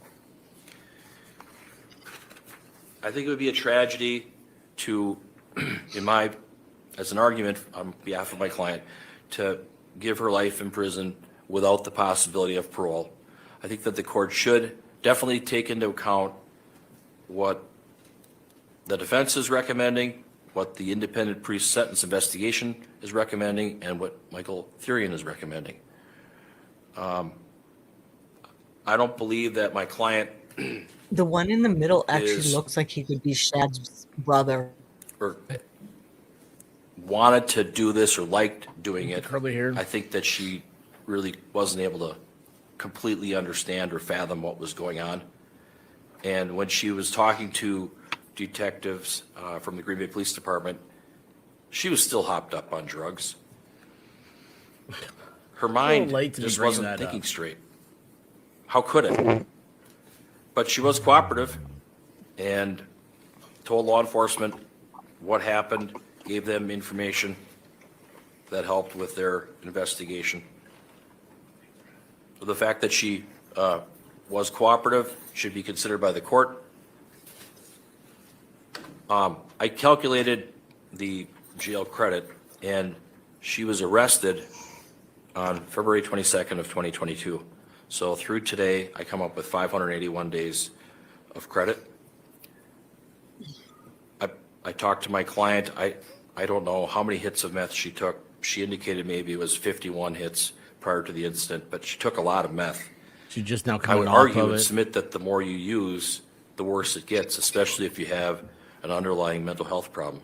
And the underlying mental health problem, as Dr. O'Donnell states, it was exacerbated by the heavy use of drugs. And, you know, the doctors and the state, I've been watching her it face. seems like, other than Dr. Lighton, who said that woman is psychotic, all the other doctors seem to think that, oh, my client does not have a mental health diagnosis or a mental health issue, and she does. That's why she was under a court order under the state of Wisconsin for civil commitment and a medication order. I would also argue that the fact that she used marijuana at a young age, 12, 13, 14, whatever it was, and whether it was daily or not, it likely changed the chemical composition of her brain and made her incapable of making rational decision. Her brain, her thought process, her ability to think rationally, all got eroded over time. And Your Honor, there are aggravating factors here, but there are also mitigating factors. And I would argue that Taylor Denise Schabusiness has many redeeming social qualities. She could turn her life around with counseling, with education, support of her family, support of her dad, support of her aunt and cousin that's in the courtroom, with medication management through a psychiatrist or psychologist or therapist or doctor, possibly getting back on injectable antipsychotic medications to treat her psychiatric and other problems, get into criminal thinking classes in the prison, maybe have a full psychiatric evaluation, and have a structured daily regimen. And this young lady, I've worked with her for quite a long time. I've seen a lot of positive things in her. And I think that part of it has been the drugs were just clouding everything, where she couldn't think straight and just wasn't making right decisions. She's looking at him like, but she can turn it around. She can make better decisions in the future with help. And I think there is a nexus between her substance abuse problem and mental health history. Certainly my client needs punishment. The public needs to be protected, but also a factor is rehabilitation. And after time, after years, she should be given that opportunity to be released under supervision of the Department of Corrections. She'll need close rehabilitative control, but she deserves a chance. And I mean, the court has to weigh the scales of justice. We see them all the time. From testimony, from records, from arguments, from exhibits, and from what people say, what victims say, what Michael Therian says. So I would ask that you consider these arguments on behalf of my client, Your Honor, as to the recommendations of Forte Investigations. I'd ask that you go along with that, ask that it all be concurrent, give her the credit that I already stated, and as to the revocation manner, defense would agree that she should receive 1 year in jail. We ask that it be concurrent to any other sentence. Thank you. Okay, thank you. So, Ms. Schabusiness, this is your opportunity to address me. If there's anything on your mind you'd like to say before I pass sentence. No, there isn't. Okay. So weird. Very good. Well then, when passing Wow. sentence on cases like this, the court has to consider the factors set forth in State versus Galleon. So I have to consider the gravity of the offense, the character of the defendant, the need to protect the public, as well as other aggravating and mitigating circumstances, including rehabilitative needs and punishment and deterrence, and then craft a sentence in each case that's appropriate. In this case, when I consider the defendant's character, I can say that over the course of this case, I've learned a great deal about you, Ms. Schabusiness. First of all, you were born in Chicago, lived there until you were about age 10, 12 rather. You seem to have had a stable childhood. Brat. You were loved by your mother and your father and your brother. And unfortunately, your mother passed away when you were 12, your brother passed away in a vehicle accident, and your dad's incarcerated. But I'm confident that all three of them probably still love you very much. Her father's employment was transferred to Green Bay when she was about 12 years old, and hence began the contact Ms. Schabusiness had with this community. She attended Bayport High School. At about 16, she moved to Texas to live with her grandfather. She graduated from high school in Cotulla, Texas, and eventually came back to Green Bay because she missed her father and her brother, which again doesn't surprise me any because, as I've indicated, I think they both love her very much. She's worked in this community. I read over the pre-sentence investigation report that I ordered, And that outlines some work experience that she has, and I think that's a favorable character trait because, quite frankly, not everyone that lives in this community does work. And I think it indicates someone who wants to get out and support themselves and not make anybody else do it. But that reflects on character. She has a limited court Big record. thing in court. Certainly we have pretty much the entire extent of her criminal record in front of us here today. But it's a limited record that reflects on character. She's got a family who cares about her. And although sometimes I think people take that for granted, if you sit in this courtroom long enough, you'll realize that you should never take your family for granted because so many people come in sitting in that chair in an orange jumpsuit and have absolutely no one who will come in and say, I'm with her. And that takes a little bit of fortitude to come in and do that. And frankly, today she's got extended family that comes in and does that for her because her direct family are unable to do that for various reasons. And so I think that speaks to Ms. Schabusiness's character because there's people in this world who find value and worth in her that they're willing to come in and stand behind her. So I think that reflects on character. I'm cognizant of the fact that she began using drugs at a very young age, marijuana at age 12, cocaine at around 18, and methamphetamine at around 18 as well. And we've heard a lot of testimony about drug usage. I don't have any doubt that that has an impact on how people conduct their lives and behave from moment to moment. But quite frankly, as far as this incident and these events go, I think I've spoken to this already in prior hearings. Oh, I have a chance. The fact of the matter is, when I watched the interview with law enforcement shortly after these events, I observed someone who was lucid, understanding what was going on, was tracking what was being asked of her, answers were tracking. You go, Tom. Everything seemed to be together at that moment. I don't really see the influence of drugs. You got that right, Now, Tom. doesn't mean it's not there, but I didn't see it in that interview, which is the most Oh, no. That's my divorce attorney. Proximity to the He's events good, of this, the judge. is that interview. And right then and there, she seemed to be very lucid in what she was doing. But I don't doubt that there's a long history of drug use, serious drug use. Methamphetamine is a plague in this community, and it seeped into this case as well. And it's something that we have to constantly fight against. It's not a battle that the system wins often, but we're making some headway. And every little step we take is perhaps one life that can be saved as a result of that drug coming into this community. But it's a big problem, and it is in this case. I've heard about Ms. Schabusiness's mental health history. I've read stacks and stacks of mental health records that have come in as recently as a few days ago. And I read them over, which allowed me to learn even more about Ms. Schabusiness and about her character and who she is as a person. I've heard about her son who lives in Texas, and I'm absolutely convinced that she loves her son. I'm going to say more about that in a minute, but that's a piece of who she is because she's a mom.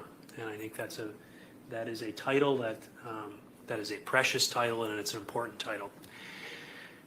I'm also convinced that a person comes into this court with their life up to that point in time as a demonstration of their character.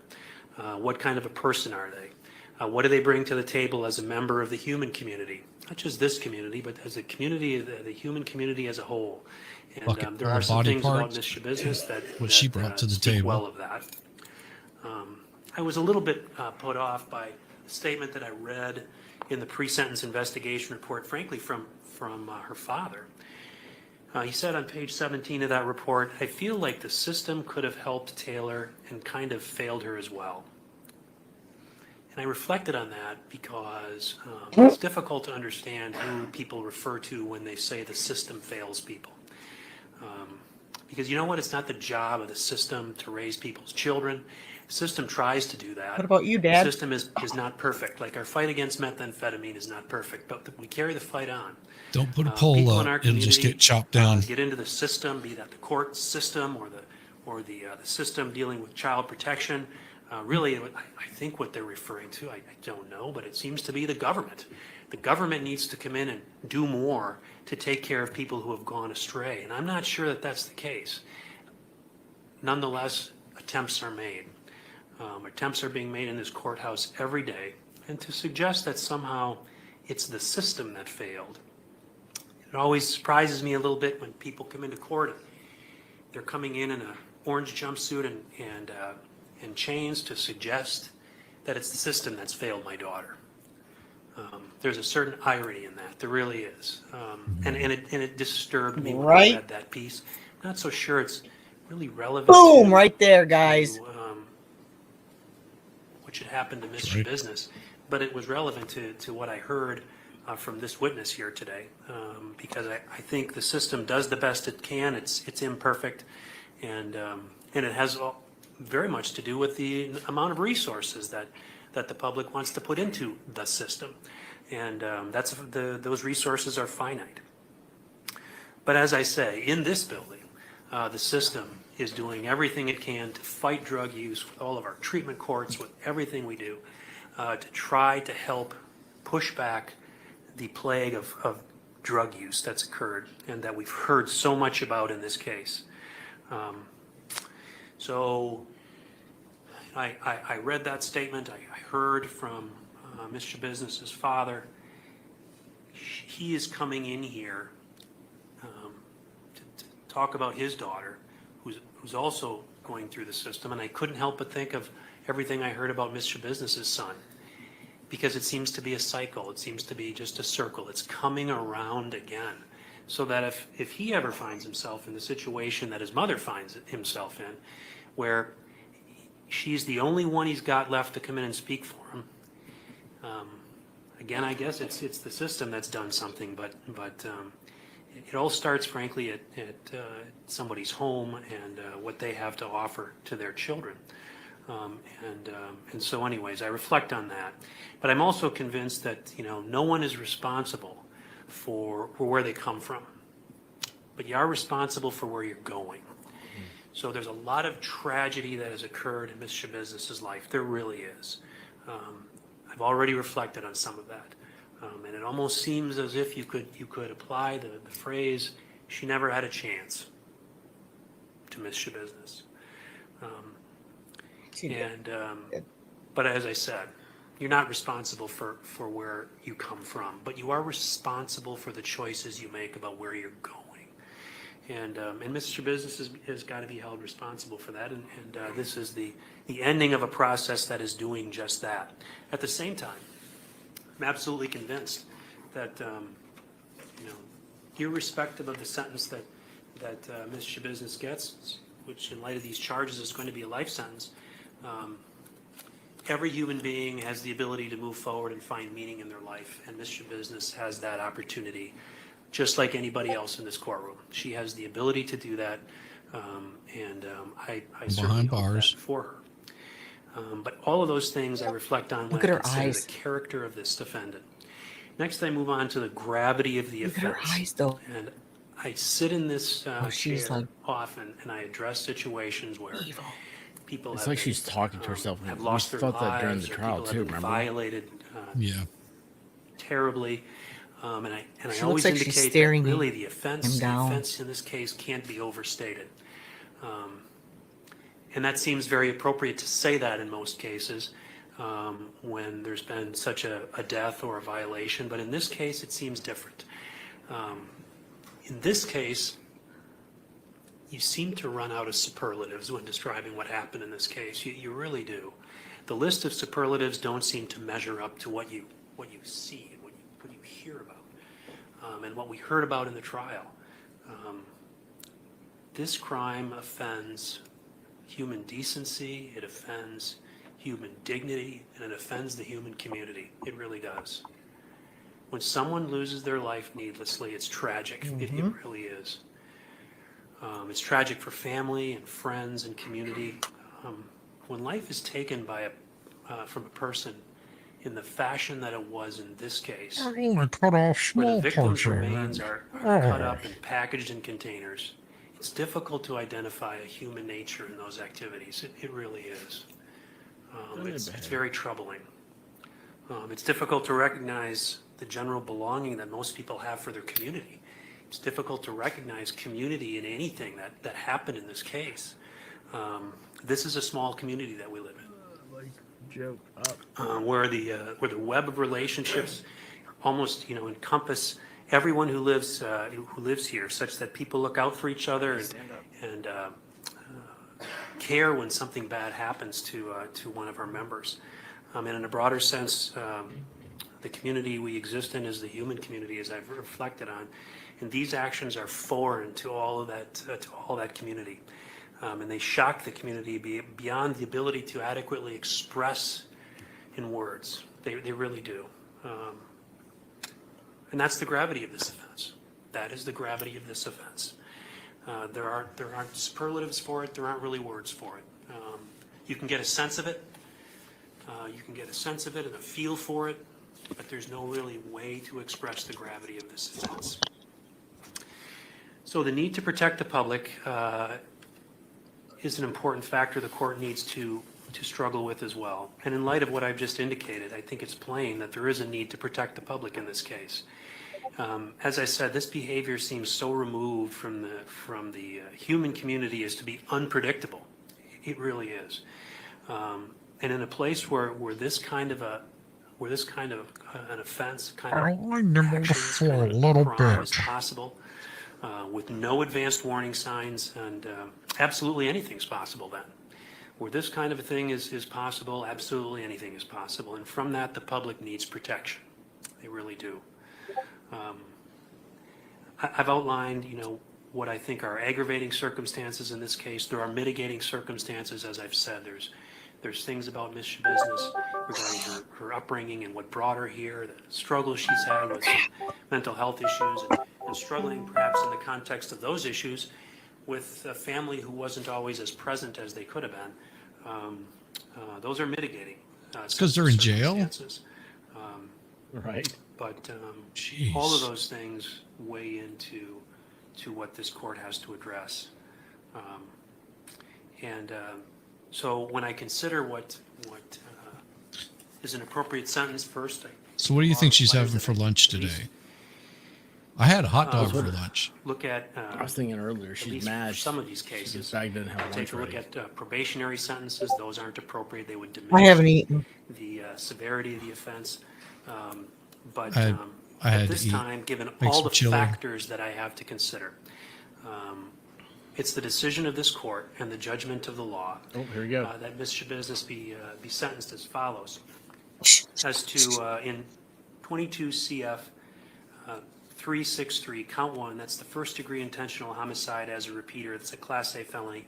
I'm going to impose life imprisonment without the possibility of extended supervision. I believe that's appropriate in light of the findings that I've already made.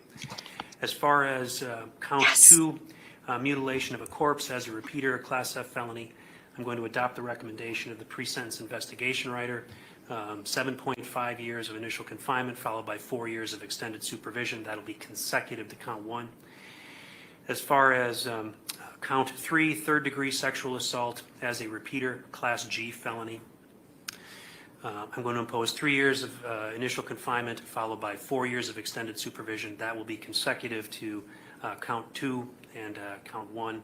As far as the revocation cases, I'm going to impose 1 year of incarceration on each of those counts. Those will run concurrent to the other offenses. I've reviewed, as I've indicated, reviewed both of the pre-sentence investigation reports. There's certainly valuable things in them. I'm going to, as conditions of supervision, I'm going to require no contact with the victim's family, maintain absolute sobriety, complete SOT assessment and treatment follow through. No, life Obtain and maintain plus full-time 20. employment. To the extent there's ever supervision, GPS monitoring, I'm going to require an AOD assessment and follow through, psychological evaluation and follow through. The recommendations that are contained in the pre-sentence investigation report submitted by the defense indicates or suggests that there be services engaged in for substance abuse and other mental health issues. That's a reasonable suggestion. And I think I've encompassed it in the recommendations that I made, which is there needs to be a compass evaluation and follow through with any treatment recommendations that are proposed, but again, an AODA assessment and follow-through and psychological evaluation so that Ms. Schabusiness can get the help that she needs while she serves this sentence. I'm going to order court costs. It's $538 per count. That's a total of $1,614. That'll be the order of the court. I do need to indicate, as I'm required to at sentencing, that now that Ms. Schabusiness is convicted of a felony, she'll lose her right to vote until it's given back to her by the governor or by state law, and she may not possess a firearm or wear body armor. Any other record you'd like me to make, Mr. Saunders? Yeah, can we, Mr. Freilich, any other record? Your Honor, the 581 days credit for time served. Any objection to that? No, and there's an additional 60 days. this point, she's just like, revocation really? case. No objection to that. 581 days credit on the first case, and then I on, mean, on it's the such a, revocation cases. it has to 60 days because, I credit. mean, that's just the rules. That'll be You the know, order but of it's court. like, Then Mr. Freilich, she's still got you can life. go over your client's appeal Yeah, she rights got with life in Yes, prison I will. without parole plus 20 years to be That, served this matter is now consecutively. concluded. Thank you. Thank you. I have a question.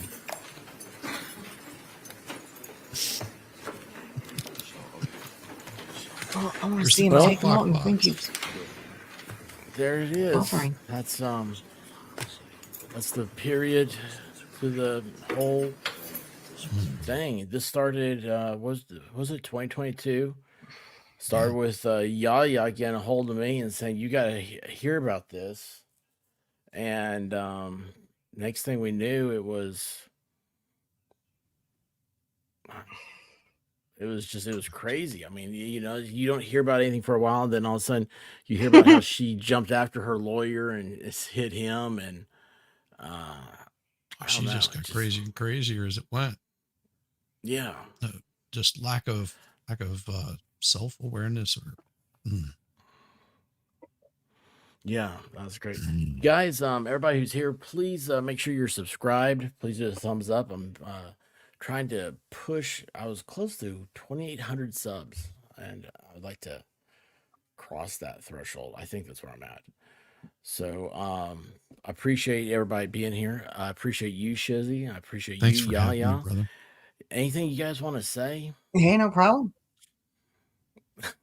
Go ahead, Yaya. I have a lot of Yaya, say, we owe but- you so much. We owe you so much. So let me just ask you. I'm assuming my walk didn't work.